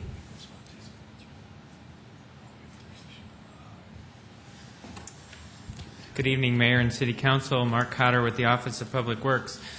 Tonight we have a slide in front of you to talk about the lots that were acquired prior to the reconstruction of Louise Avenue in 2002. The 4 lots that are shaded are owned by the City of Sioux Falls today. And as you see, Lot 3 is where, can you put your cursor? That's Lot 3. And then there is a dwelling. And then there's 3 vacant lots, which are labeled Lot 5, Lot 6, and then the final lot, which is down below with the longer description down below. Okay, so what this agreement allows for is the lot that is labeled Lot 3 to be exchanged with Lot 7, and then the city would own 4 lots that are contiguous to each other, and we would propose to replat those and into one lot, provide one access to it, and then auction it off this fall. And so essentially this is a 3-way agreement that the property owner north of Lot 3 has worked out that with the property owner of Lot 7 to purchase Lot 7, and then once he has, once that agreement's made, then we would exchange Lot 3 for Lot 7. There's 1 square foot difference between the 2 lots. And this is the first reading of this. Questions of Mark on item 6? Okay, let's go to 7 then. First reading, an ordinance of the City of Sioux Falls, South Dakota, providing supplemental appropriations. Good evening. Randy Bartunik, Director of Community Development and Public Parking. This ordinance provides the funding and budget authority for the city to proceed with the architectural study of the Army-Navy building and the conversion of that building into permanent supportive housing. Questions of Randy on item number 7? Yeah, Randy, my understanding is that we're going to pay the $35,000, then the county will reimburse us? That's my understanding, correct. And when are they supposed to reimburse us by? I would assume when we submit the invoice, but I have not had communication with them at this point. Okay. We can try to find that out for the next meeting. Go ahead, Joe. Randy, is it possible before we vote on this for the second reading for you to give us a spec sheet on what the $35,000 is to provide to us? I certainly can. We actually had that as part of the discussion today at the Homeless Advisory Board. One of the recommendations that we talked about as a Homeless Advisory Board, that there actually be a review team that works with the architect in designing that. So we can certainly put a stab at it, but I think it's something ultimately a team probably should be reviewing and providing the input. Well, I guess I know what we're paying. I'd like to know what we're getting for it. Okay. Further comments? Greg? I know this is the first reading, but by participating in this study 50-50, are we committing ourselves to any kind of a future relationship, partnership? Oh, it's just to get the cost estimates. This is separate, completely separate. Yeah, I mean, that'd be a separate issue. Further comments? If not, is there a motion to set the hearing date for July 21st for items 5 through 7? I so move. Knutson. Knutson moves. Is there a second? Second, Litz. Litz seconds. Further comments on setting the hearing date? Seeing none, all in favor of the hearing date for July 21st, we'll vote yes. Those opposed, vote no. Council members Brown, Yes. Costello, Yes. Jamison, Yes. Knutson, Yes. Litz, Yes. Staggers, Yes. Anderson, Yes. Benninga. Yes. All members present have voted. The hearing date has been set for July 21st for items 5 through 7. Item 8. A resolution declaring the necessity to grade gravel, construct curb and gutter, construct sidewalk, storm sewer, asphalt surfacing, and streetlights on Southeastern Avenue from 2,700 feet south of East 57th Street to 700 feet north of East 69th Street, and assessing the cost to each lot or tract of land benefiting thereby. Good evening, Chad Heavey with the Engineering Office. On April 14th, the Council approved the resolution of necessity to construct and assess property owners for Southeastern Avenue from 1,470 feet south of 57th Street to 2,700 feet south of 57th Street, which is a development-driven arterial street project. Because of proposed development south of here, an additional 700 feet of Southeastern Avenue has been added to the project. Tonight's resolution of necessity is to construct and assess this additional 700 feet of Southeastern Avenue. For this portion of Southeastern Avenue, there are 2 benefiting properties that may be assessed in accordance with city ordinance. Bids were opened on June 26th. D&G Construction submitted the low bid of approximately $1.4 million. Questions of Chad on number 8? Go ahead. Chad, these two benefiting properties, how much are they going to be paying? Estimated about $125,000 apiece. A piece, $125,000. Okay. Thank you. You're welcome. Chad, how far short are we going to be of 69th Street then? About 700 feet. I'm just curious. I mean, don't we get some cost efficiencies by doing the whole amount? I mean, isn't this a more expensive way to do it if we do just these 700 feet at a time? Well, actually, this portion of the project is almost 2,000 feet. We did. Okay, but we're leaving that 700, or are we just going to pick that up with some time when we do the interchange or the intersection? Or how Well, I think there's we've just started the new petitions for 2009, and I believe there's an active petition for a lot of the area down in this part of the city. So we will be. That's why we increased the additional 700 feet was to meet up with two access points. It was in a valid petition. And we're going to start the process now to evaluate our petitions for 09, and it's a good possibility that intersection and the rest of that could get constructed here in the near future. Thank you. Further questions? Chad, did we have a developer agreement on the intersection out there on 69th and Southeastern? Was there a developer agreement that they go ahead and build the intersection? Not that I'm aware of. Very good, thank you. Yeah, Chad, if one of the benefiting properties here do not really want all this benefit for $125,000, then all they would have to do is not have a curb cut. Is that fair to say? Correct. Okay, thank you. Further questions of Chad on item number 8? Others that wish to address the council on item number 8? Not, is there a motion to approve? So moved. Let's moves. Is there a second? Second, Costello. Costello seconded. Further comments? Seeing none, all in favor of the motion to approve, will vote yes. Those opposed, vote no. Councilmembers Brown? Yes. Costello? Yes. Jamison? Yes. Knutson? Yes. Litz? Yes. Staggers? No. Anderson? Yes. Benega? Yes. All members present voted 7 yes, 1 no. Item 8 has been approved. Item 9. A resolution declaring the necessity to grade, gravel, construct curb and gutter, construct sidewalk, storm sewer, asphalt surfacing, and streetlights on East 41st Street from South Potter House Road to South 6 Mile Road, and assessing the cost to each lot or tract of land benefiting thereby. This is the final development-driven arterial street project for 2008. Currently, there are 2 benefiting property owners that may be assessed in accordance with city ordinance. However, there is some property owners in the south and to the north that are not inside the city limits. And for some of these areas, we have not seen any development plans that have went through the formal process, so we don't know who is going to request an access permit or not, or access that would be in the non-standard location. So at this point, the assumption is that there is 2 property owners that may be assessed approximately $150,000 apiece. Bids for this project will be open on July 24th, and the cost estimate is $3.7 million. Questions of Chad? Number 9. Go ahead, Pat. Chad, it appears the very eastern portion of this is the road is actually outside of city limits. It appears that way. Is that unusual? I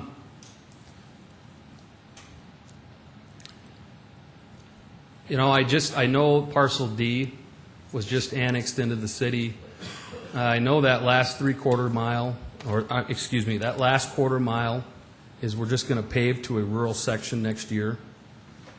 So there won't be any costs or assessment associated with that. So I don't think it's out of the ordinary. It's just we're going to have a paved surface when we get all done for that entire mile.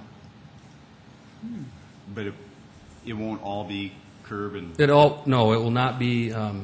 The first quarter mile from Highway 11 to the east will be a full urban section, and then the next half mile will be, I believe, a urban section on the south side with sidewalk, curb and gutter, and lights, and then we'll taper down at a point and then just put down a rural section to finish out the mile. I have one last question. And you may not be in a position to answer this, but, you know, we've heard from Director Rowenhorst that our sales tax receipts are falling in a little short from what our estimates are, and there's still time to recover some of that in the year. But at what point do we take a look at where we're at, what we've received, and adjust our budgets? What do you know? Well, we're in the process of looking at all of our development-driven projects this year, and following the July 24th bid opening, we're going to have a pretty good feel from where we're sitting as far as the development-driven sales tax portions of that money. Thank you. Further questions? Others that wish to address the council on item number 9? Is there a motion to approve? So moved. Let's move. Is there a second? Second, Benninga. Benninga seconded. Further comments on the motion to approve? Seeing none, all in favor will vote yes. Those opposed vote no. Council members Brown? Yes. Costello? Yes. Jamison? Yes. Knutson? Yes. Litz? Yes. Staggers? No. Anderson? Yes. Benninga? Yes. All members present vote. Item number 9 has been approved. 7 yes, 1 no. Item 10. A resolution approving the special assessment roll for repair and replace concrete sidewalk on various streets and avenues in the sidewalk inspection districts of 2002, 2003, and 2106. In accordance with state law, the City of Sioux Falls has an annual sidewalk inspection program, and this project is a part of that program. Inspection districts 2002 and 2003 are bordered by 12th Street, 41st Street, Sertoma Avenue, and Interstate 29. Inspection District 2106, is bordered by Madison Street, 10th Street, Cleveland Avenue, and Dubuque Avenue. These properties were inspected in 2005. Notice letters were sent out in March and October of 2006 with completion dates of September 1st, 2006 and June 1st of 2007 accordingly. 723 properties were notified of needed repairs. 653 of these properties completed the repairs, which is 90%. Tonight's resolution will assess 70 properties, a total of $22,221.72, with values ranging from $73.42 to $2,200.49. Questions? Go ahead. Yeah, just to clarify something. Chad, you said in accordance with state law, there's an annual inspection. I don't believe that's correct. We have the option of when we want to inspect or not inspect. State law just gives us Yeah, the option to inspect and order in repairs. Yeah, but we don't have to inspect on an annual basis. Well, we have a program. Yeah, we do have a program. I think it's been in effect for how many years now? Several. Right. I don't know if it's 10 years or something like that. But anyway, I do have I noticed here one individual is going to be paying $1,480 for sidewalk. That's really the city sidewalk that the city should be responsible for, but this is an adjacent property owner. What is the average here in this one here for people paying? Is that, that's a high number I gave, but do you know what a rough average is? Well, if you took $22,000 divided by 70, that would, I could get you the actual average. I just don't have. And the city's making some money off this too, so the fiscal fee. Yeah, so. Further comments on item number 10? Others that wish to address the council on item number 10? Kenny? Chad, can I ask one question? Yes. Is there a general reason why most of these property owners haven't completed their repairs, or? Well, I guess from past experience, we typically don't see 90% of the property owners complete it. We see about 80%. So I was actually kind of surprised when I saw the numbers. So.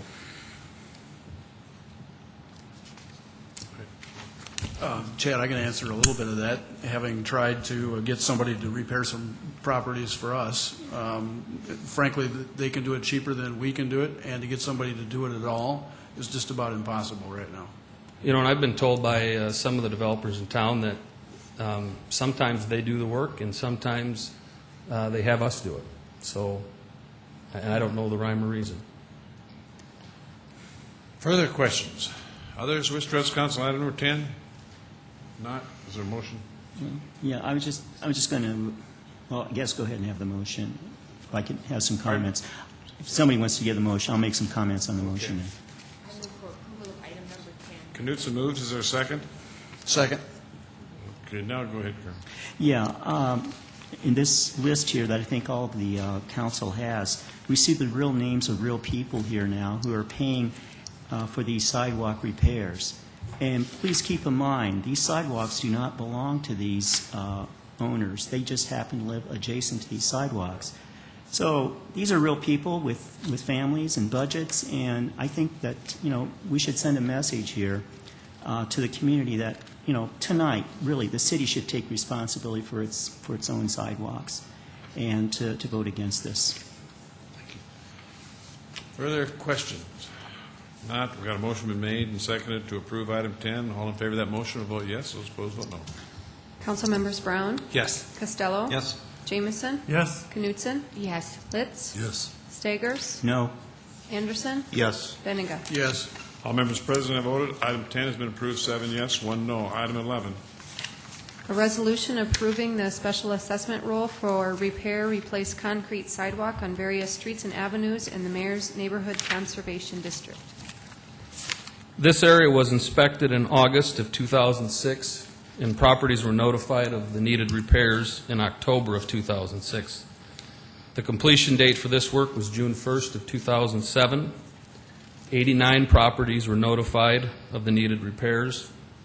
71 properties completed those repairs, which is 80%.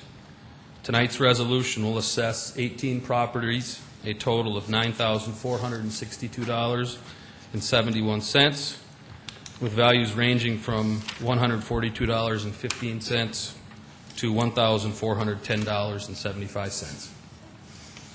Questions of Chad on item number 11? Go ahead.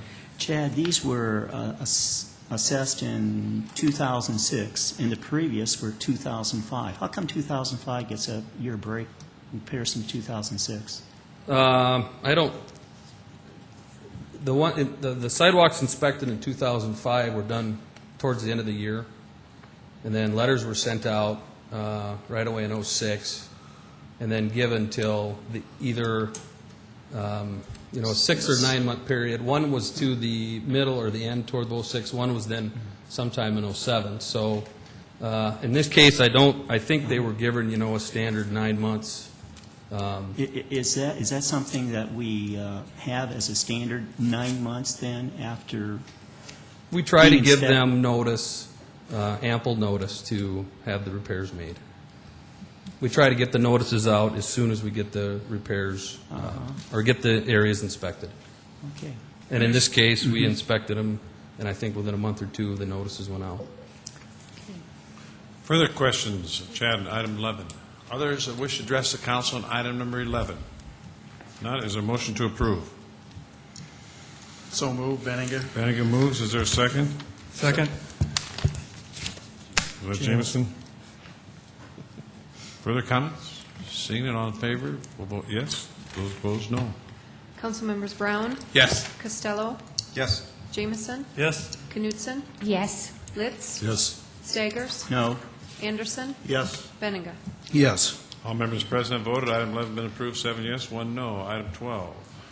A resolution vacating Lot A except that part lying south of a line extending east from the northeast corner of H3 extending to a point lying approximately 133.16 feet south of 57th Street along the west edge of the old dirt road of Highway 115 extended. This unimproved right-of-way is on the south side of 57th Street, east of Minnesota Avenue. The petitioner is Robert Visser. In 2007, Mr. Visser submitted a petition to vacate this right-of-way. In June of 2007, I sent a letter to Mr. Visser stating that the city would not support his petition because it isolated some existing right-of-way. In the letter, we offered two alternatives. that we would support, and what's in front of you tonight is one of those alternatives. A utility, grading, and construction easement will be maintained if this right-of-way is vacated. Mr. Visser plans to construct a small building east of his current building. A public meeting was held on Thursday, July 10th, and was attended by 3 neighbors. Some of the issues raised during that meeting are as follows. Access from this property to 57th Street. Mr. Visser will submit an engineered site plan and access will be reviewed. The first alternative is for Mr. Visser to use his existing access point, whether in its current location or in another location. If that does not work, an additional point to 57th will have to be evaluated with his site plan, as is the typical process. Another issue was access to the property from Sunnymead Circle, which is the cul-de-sac kind of at the bottom of the display up there. This option has never been presented by Mr. Visser and is not supported by the engineering division. Another question was why vacate this right-of-way when this portion of 57th Street is being studied right now to correct some site distance issues. Mr. Visser was made aware of the proposed grade changes and has chosen to proceed with his petition to vacate. Consequently, tonight I am asking for this resolution to be amended to include the language in the last paragraph where it talks about the easements, subject to an easement reserved by the city of Sioux Falls in, over, and upon such vacated property for, and then I would ask that the resolution be amended to include the word construction and grading. And this will give the city a construction easement on that property, the entire property, and then it will also give us a grading easement that will allow us to change the grades as needed for the completion of that project. Go ahead. Another issue that came up is the construction of a windmill. The windmill will be considered an accessory use and will have height and noise restrictions. And the final issue was that access to 57th Street Boulevard for mowing.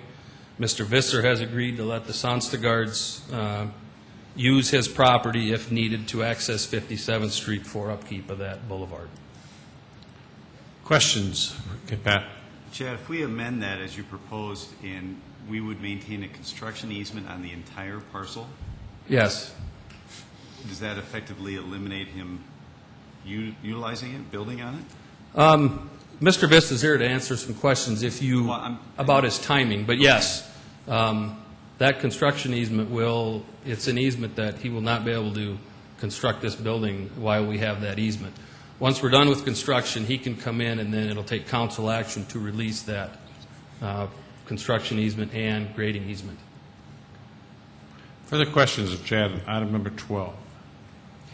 Chad, regarding, I want to back up. Last week, one day, I spent quite a bit of time just walking that area, and 2 questions is, so one, is the city not concerned about having another possible curb cut on a busy 57th Street?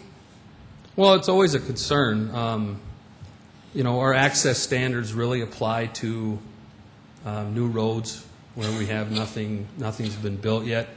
In a situation like this, and in other developed areas of town, we have to look at all the alternatives.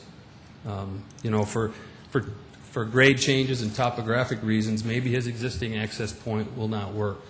And then during our review, we will look at what his options are. Maybe he needs to put a deceleration lane in, or maybe it'll be a right in, right out. But we'll have to look at all those options. And the second question is am I correct? Is that on that if the council would decide to vacate that parcel? Because of the easement there, would the applicant only be able to build a parking lot there and not a building? We have several utilities in that right-of-way, which we will maintain a utility easement. We typically, we will allow parking lots to be on those easements, but we would not allow a building to be built per se on those utilities. So there is an area of that property where his building would sit, that would not be over one of our utilities. And then two other quick questions. At least one of the neighbors had indicated to me that she was concerned that if in fact Mr. Visser, if in fact this would go through, and if Mr. Visser decided to sell that land, that someone else could build anything they wanted to. And I told her I do not think that's accurate. That building plan would have to go before the planning commission to be approved. Am I wrong on that? When a parcel of ground is vacated, it takes the zoning of the adjoining property. So that property is zoned, the adjoining property where Mr. Visser's building currently sits is zoned office. So if this is vacated, it'll be zoned office. And then my last question for this evening is on that parcel there's a hole that I couldn't tell if it was a sinkhole or if it was just a drain drainage system there with some cement sticks stuck in there or what, but I just couldn't tell what that was about. Could you help me? I met with the property owners out there, I believe, last Monday, and then we noticed that there was a sinkhole per se. We do have storm sewer in there that has separated, and that has caused the small sinkhole, though. But I've been in touch with the street department and the water rec, and I directed them to first at least get some kind of a covering over there, and then we need to address the issue here in the near future. Thank you. Other questions? Pat? Chad, can you explain the Lot A portion? How did that portion get parceled out, or is that just did the applicant carve that out, or how did that come to be Lot A? If you can see, I know that's hard to see up there, and I don't think we have a better picture, but you see the part that's hashed in yellow. Right. Just to the south and to the west, there's another little rectangular piece.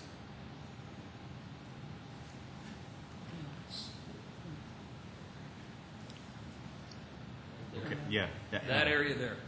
When he initially came in, his vacation last year was going to be that east-west line was going to come farther south. There you go. And that H3 lot there would have been totally isolated, so from the remaining right-of-way. So the only way that lot H3, for some reason, the only access to that would either be through Mr. Visser's property or through Mr. Davis's property, who owns the ground to the south. So that's when we came back and we offered him two solutions, and this is one of the solutions that he brought forward. Who owns H3? That's public right-of-way, as is Lot A. Further questions? Gerald? Chad, when we vacate property, isn't it customary that we get 50% of the adjacent property owners to agree to that, or is that not true? 100%. But in this particular case, the people that think this is one big parcel are all against it, obviously. But is that why we subdivided it in half? These were two of the options that the rest of the right-of-way there, just to the east of this, is it's about a 20-foot deep wooded drainage area. This piece of ground, has no use for the city. When we suggested this as an option that we would support if he wanted to vacate. So you're suggesting that property has no value? No, it doesn't to the city as a use of public right-of-way. Further questions? Others that wish to address the council, item number 12? Not. Is there a motion? Mr. Mayor, I'd like to hear from the applicant. Nobody came forward, so.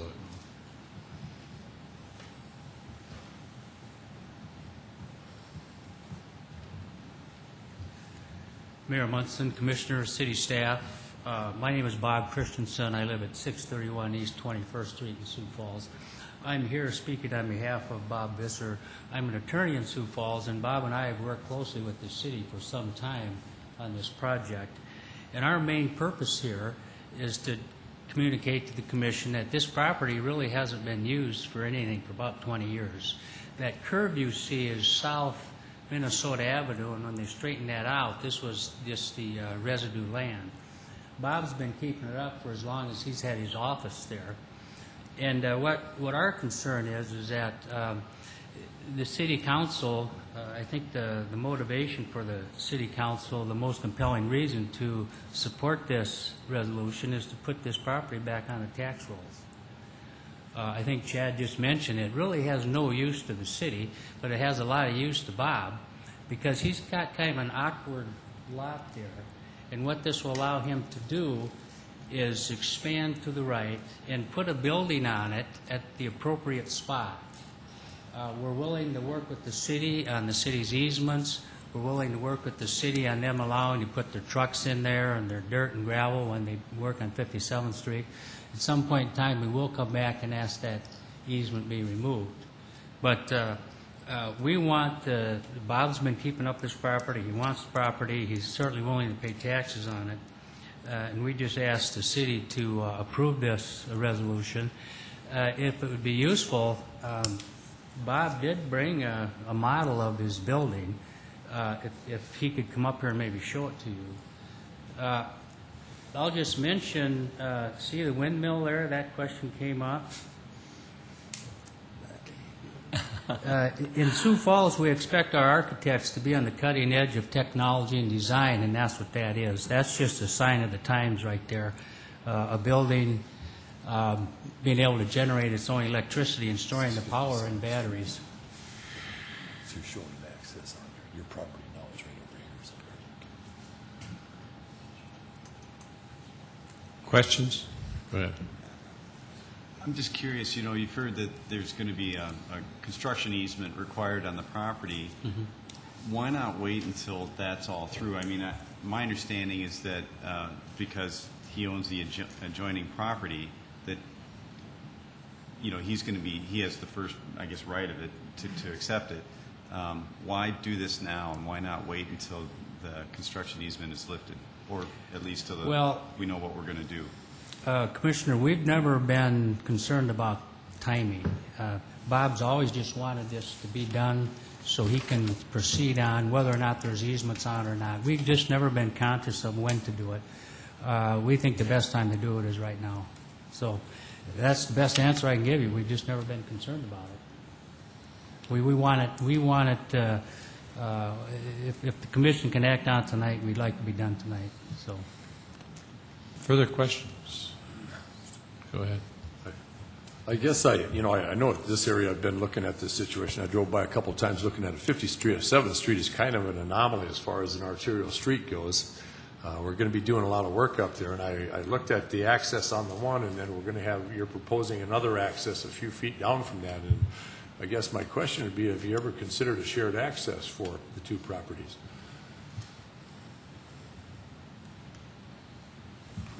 My name is Bob Visser, and I live at 1105 Plum Creek Road, and I have the office adjacent to this at 305 West 57th Street. The situation years ago, you have to track this back to the Steve Metley days. When I first acquired the property that my current office is on, I approached the city about a curb cut. And at the time, the funeral home was at the corner, and there was nothing else out there. The concern was in that entire area, should offices be built in that area? I had previously owned the property that Lloyd Egan owned, which is at the Faith Family Baptist Church, that corner. And we did kind of a swap of not taking that property and got put over here. And at the time, it was Prairie Tree was really concerned about, gee, we don't want offices in our neighborhood.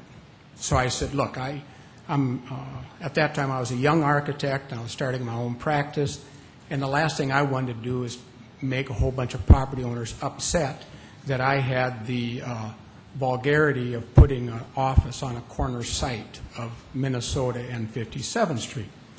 So reluctantly, I said, I'll move over. So we took this property and made an exchange. But at that time, Steve Metley said, now, the thing is we don't want you to have a curb cut.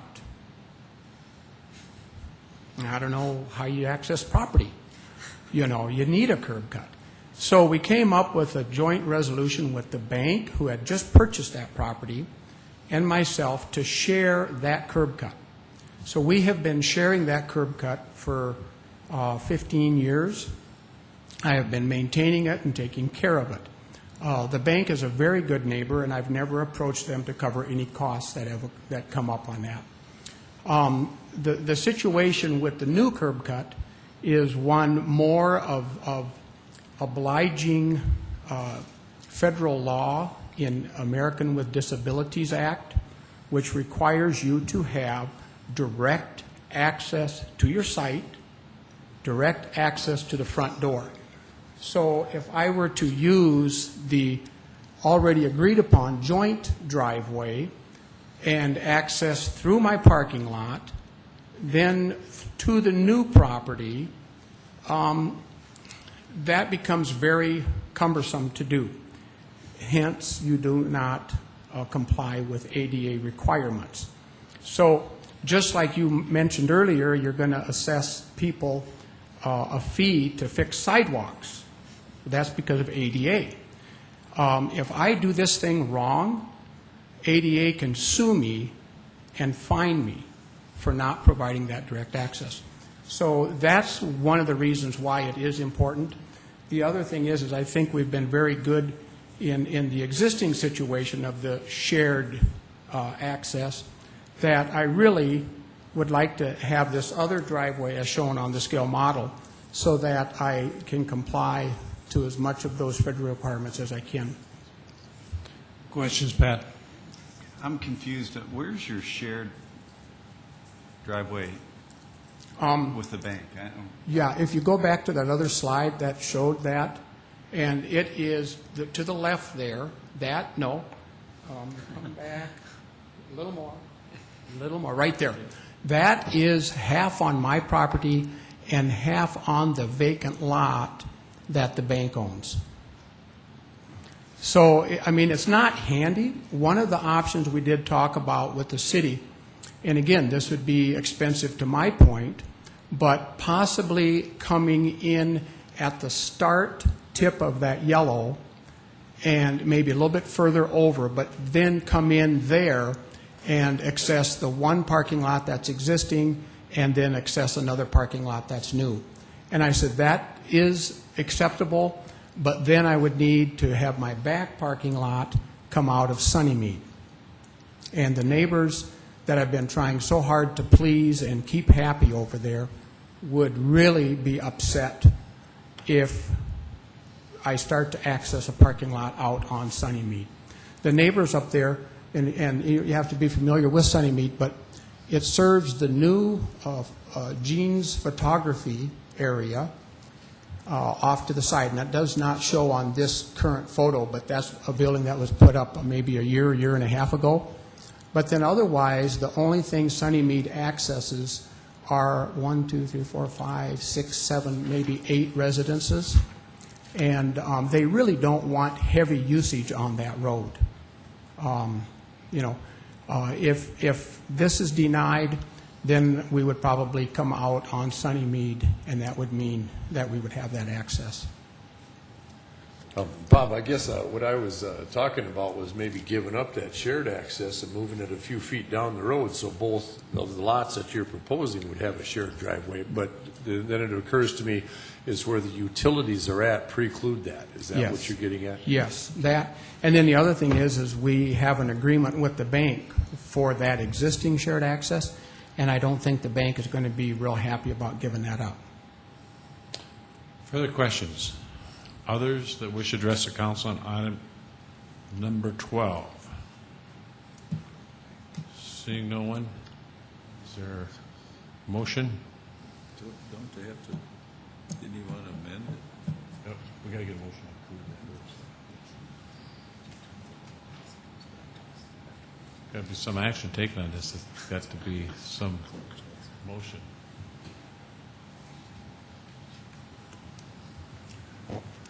Like, if I might, I live not too far from there, and I know a number of the neighbors that are back there, and they clearly are opposed to changing anything that the status quo. And so I understand the argument of putting the property back on the tax rolls. But since we have to have a construction easement for probably a year's time, I believe, or less than a year's time, in my mind, I'm just trying to logic through the idea of waiting until that time, until we know what we've got with our 57th Street reconstruction. And is that, correct me if I'm wrong, I'll ask the city attorney, but I mean, there's no one else that's going to be able to come and get this property other than him. Well, based upon, I think, what engineering has looked at, it would revert to his property, the right-of-way. There's nowhere else for it to go. Is that correct? Yeah. That's the only place it could go under the reversionary interest for it to just the right-of-way to be used for street purpose, from what I've been advised. So I think that's some of the struggle that we're having. Well, and I can understand that. It's just, and to be honest, I was quite interested when the city indicated that they may want to use that area to park heavy equipment or to utilize at some point when they get over to that end of the road to do that work. They don't do that anywhere else in town. When you look at the work being done on 57th Street from all the current projects that are currently happening, most access is, by contractors, by construction equipment, by everything, is basically delivered to the site and implicated right away, so that contractors don't really park equipment as much as we would like to think they do. They basically get the job done. They work hard, work fast. Time is money. The last thing they want to do is sit their equipment there and have it sink away into a city sewer. If I might, I think originally this project was to be constructed from Minnesota all the way to Cliff. But there were those in the neighborhood that were significantly concerned about the line of sight of the hill, particularly in between Heatherwood Circle and Pembroke. Mm-hmm. And as a result, I think we're anticipating some significant lowering of that grade, which would probably require some earth-moving equipment, or maybe larger than typical, you might find. And so I think maybe the city may indeed have a need for that property for construction. And there again, that's why I didn't object or say that would be a problem. The area that would be cut down would be that area by Heatherwood Circle and Wildwood Drive. That's the high part, if you look at that. And then when you look by my area, actually it doesn't start to need any fill until you get about halfway into that yellow area. And then, the city engineers indicated there potentially could be about 2 or 3 foot of fill there. And then as you go further west, there'd be another maybe 4 or 5 foot. And then when you would go across the Songstagard's site, possibly as much as 5 or 6 or even 8 foot of fill. And but what I felt was by processing on this evening would be it would give us an opportunity to work with the city in that development of the grades and everything. And then I would be aware of it also, so that when we would be prepared, we would go ahead and do the parking and those kinds of things. I think what I've tried to demonstrate with the model is that the building that we were thinking of would stay, all the building, the construction of the building would be on the existing site. The only usage of that Lot A for my importance would be to correct kind of the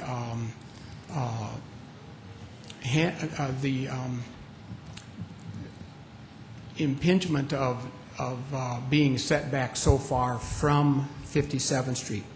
So the hardship that's there now by being so far back and removed we would then be right up against 57th Street, which is kind of where we want to be, even though we wouldn't be there with any type of a building or anything like that. It would just be landscaping, it would be partial of a parking lot, and I think you can see by the Model 2, the intended use is just a very, very light usage. It's not a big Walmart going in there with all kinds of offices. This is just a 1,500 square foot office. The lower level would be 1,200 square foot, half a dozen parking spaces. But I think the importance why I'm asking tonight and why we said we wanted to move on this is just kind of to put this issue away. The neighbors that I have, Davises are not opposed to this. Tom and Lisa Davis are not. The other neighbor next to them, they're not opposed to it. Jackie Songstagard is, just because she has a great concern about accessing the 57th Street area so she can mow that. She has a big fence there, if you've noticed, and it runs the whole length of their property. And she can't loop around on Mr. Carlson's property because I think of the grade is just too steep. So what she's been doing these last several years is just coming out of her driveway across Sunnymead and then driving across this piece of property, and then she mows it. In terms of visual, is she going to see what we do in terms of this office building or anything? There's such a stand of trees there in that one valley. That is just a huge buffer. You cannot see her house when you stand there. And you cannot hear the kids in the pool. You don't even know they're there. And I think she probably has a similar thing with us, as she doesn't even know we exist on our side. So I see that as a very compatible thing, and I've been working real hard to keep all my neighbors very happy. So the wishes of the committee. Go ahead, Greg. Councilor Pat, you said that some of the neighbors were opposed to this. Are they here? Are there anybody that wanted to speak that maybe doesn't feel the courage to speak? At the public meeting that night, I was made aware of that 2 of the 3 would not be attending. I did speak with Mr. Tom Davis on Friday about his concerns. I know the Songstagards are out of town. And they're just neighbors, they're not property owners next to this property? Because there really isn't anybody else. The area east of the hatched area is city right-of-way, and then east of there is where the Songstagard property is. The Davis property is south of there. And I would just like to comment that the engineers, we've met with them preliminary to look at, they presented us 4 alternatives for what to do in this stretch of 57th Street. We went back, we had some comments, they're looking at a couple more. We're meeting on Wednesday to look at those final options. I understand then that meetings with private or single property owners will start towards the end of July with a public meeting for the neighborhood sometime in August. Another reason for this construction easement is if, like what Council Member Knutson said, if we have a storm sewer issue that needs to be addressed, we may temporarily fix it this year and fix it next year with the project. So because we don't know what's going on with the exact revisions to this street, that's why we have asked that the construction easement and grading easement be amended to this resolution if he wishes to move forward tonight. Gerald? I have to disagree with Mr. Visser because I've heard from 2 of those 3, and they are against this project. And I understand Mr. Visser's concerns, and I certainly understand the neighborhood's concerns. And I think one of the problems that I have is the fact that engineering's not given us a finalized plan on this at this point. And I would like to defer this until we do have finalized engineering plans. Nobody else is going to be able to touch this but you. So there is no hurry to get something constructed. I believe that everybody would feel more comfortable if we saw something literally in black and white that we knew what was going to happen, and I would like to defer this, make a motion to defer this until we see finalized engineering plans. Do you have a date in that? I don't believe that he's given us one. I would like to ask Mr. Huey if he has any idea what that might be.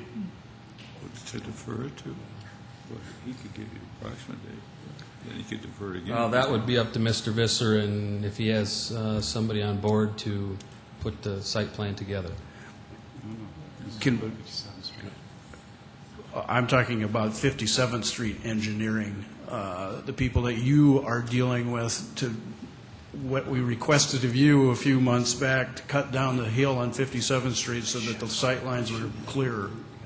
Do you have any idea when those engineers are going to get their finalized plans to you? I would think, by, we'll have a very good idea of what we're going to do by September.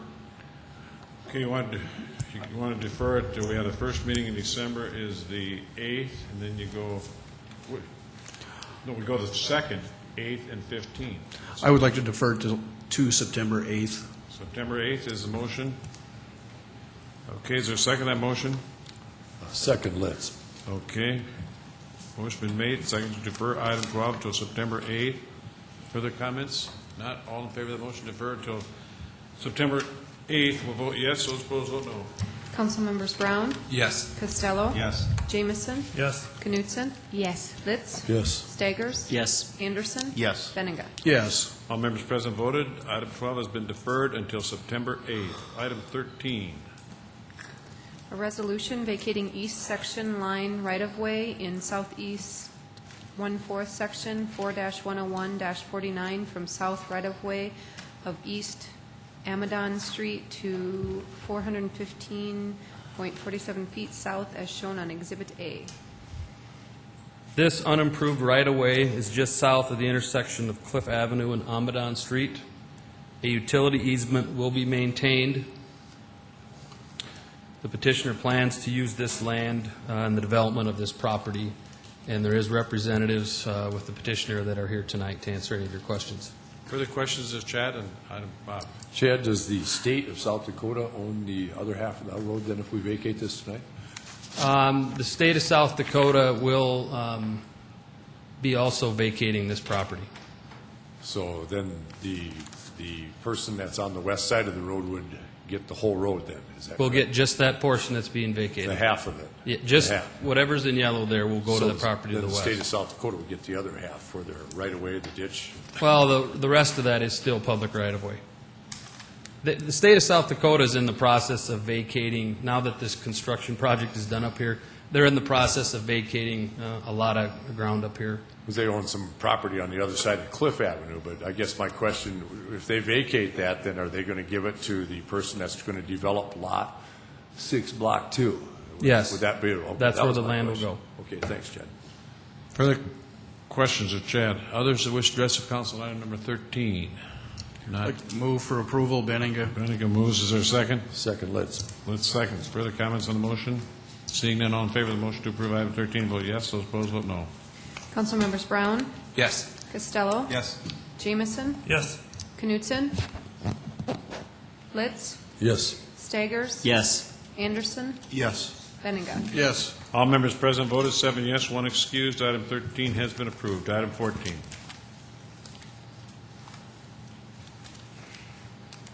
A resolution declaring the necessity to grade, gravel, construct curb and gutter with driveway approaches, construct sidewalk, asphalt surfacing, street lights, sanitary sewer, and water main on North Galaxy Lane from West Aruba Street to 600 feet south, and assessing the cost to each lot or tract of land benefiting thereby.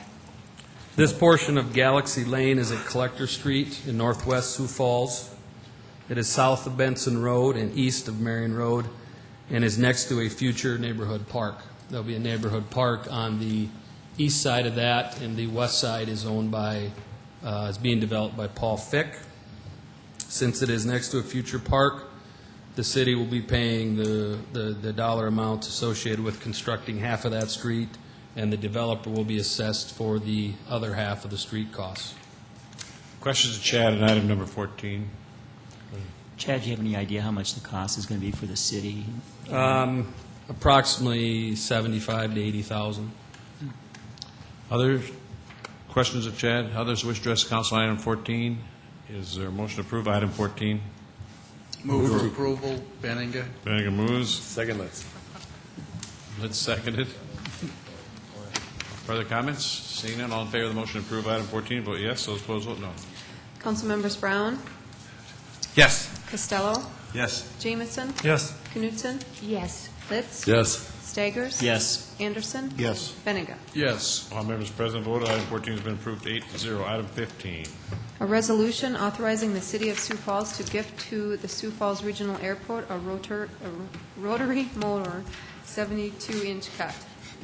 Good evening, Don Kearney with Parks and Recreation. The airport, from time to time, will ask us to gift them a mower for them to be able to use out in their airfield. This resolution would authorize that gift to the airport authority. Staff recommends approval. Questions of Don on item number 15. Others? What's the value of the mower? Whatever we can get on auction, basically. It varies quite a bit, but usually not very much. Less than $1,000, I would imagine. Yes, Don, I have a question about Nelson Park. Sure. I understand that we gave away lights and scoreboards to other cities. What cities did we give those to? Renner, we got a portion of those in facilities that, on the condition that they did the removals.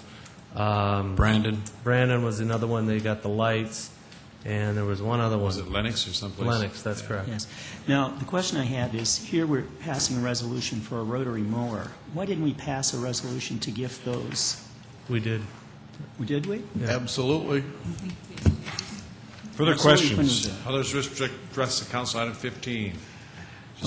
Just a comment, when I ran for this office, I never thought I'd be up at 9:30 at night giving a lawnmower away.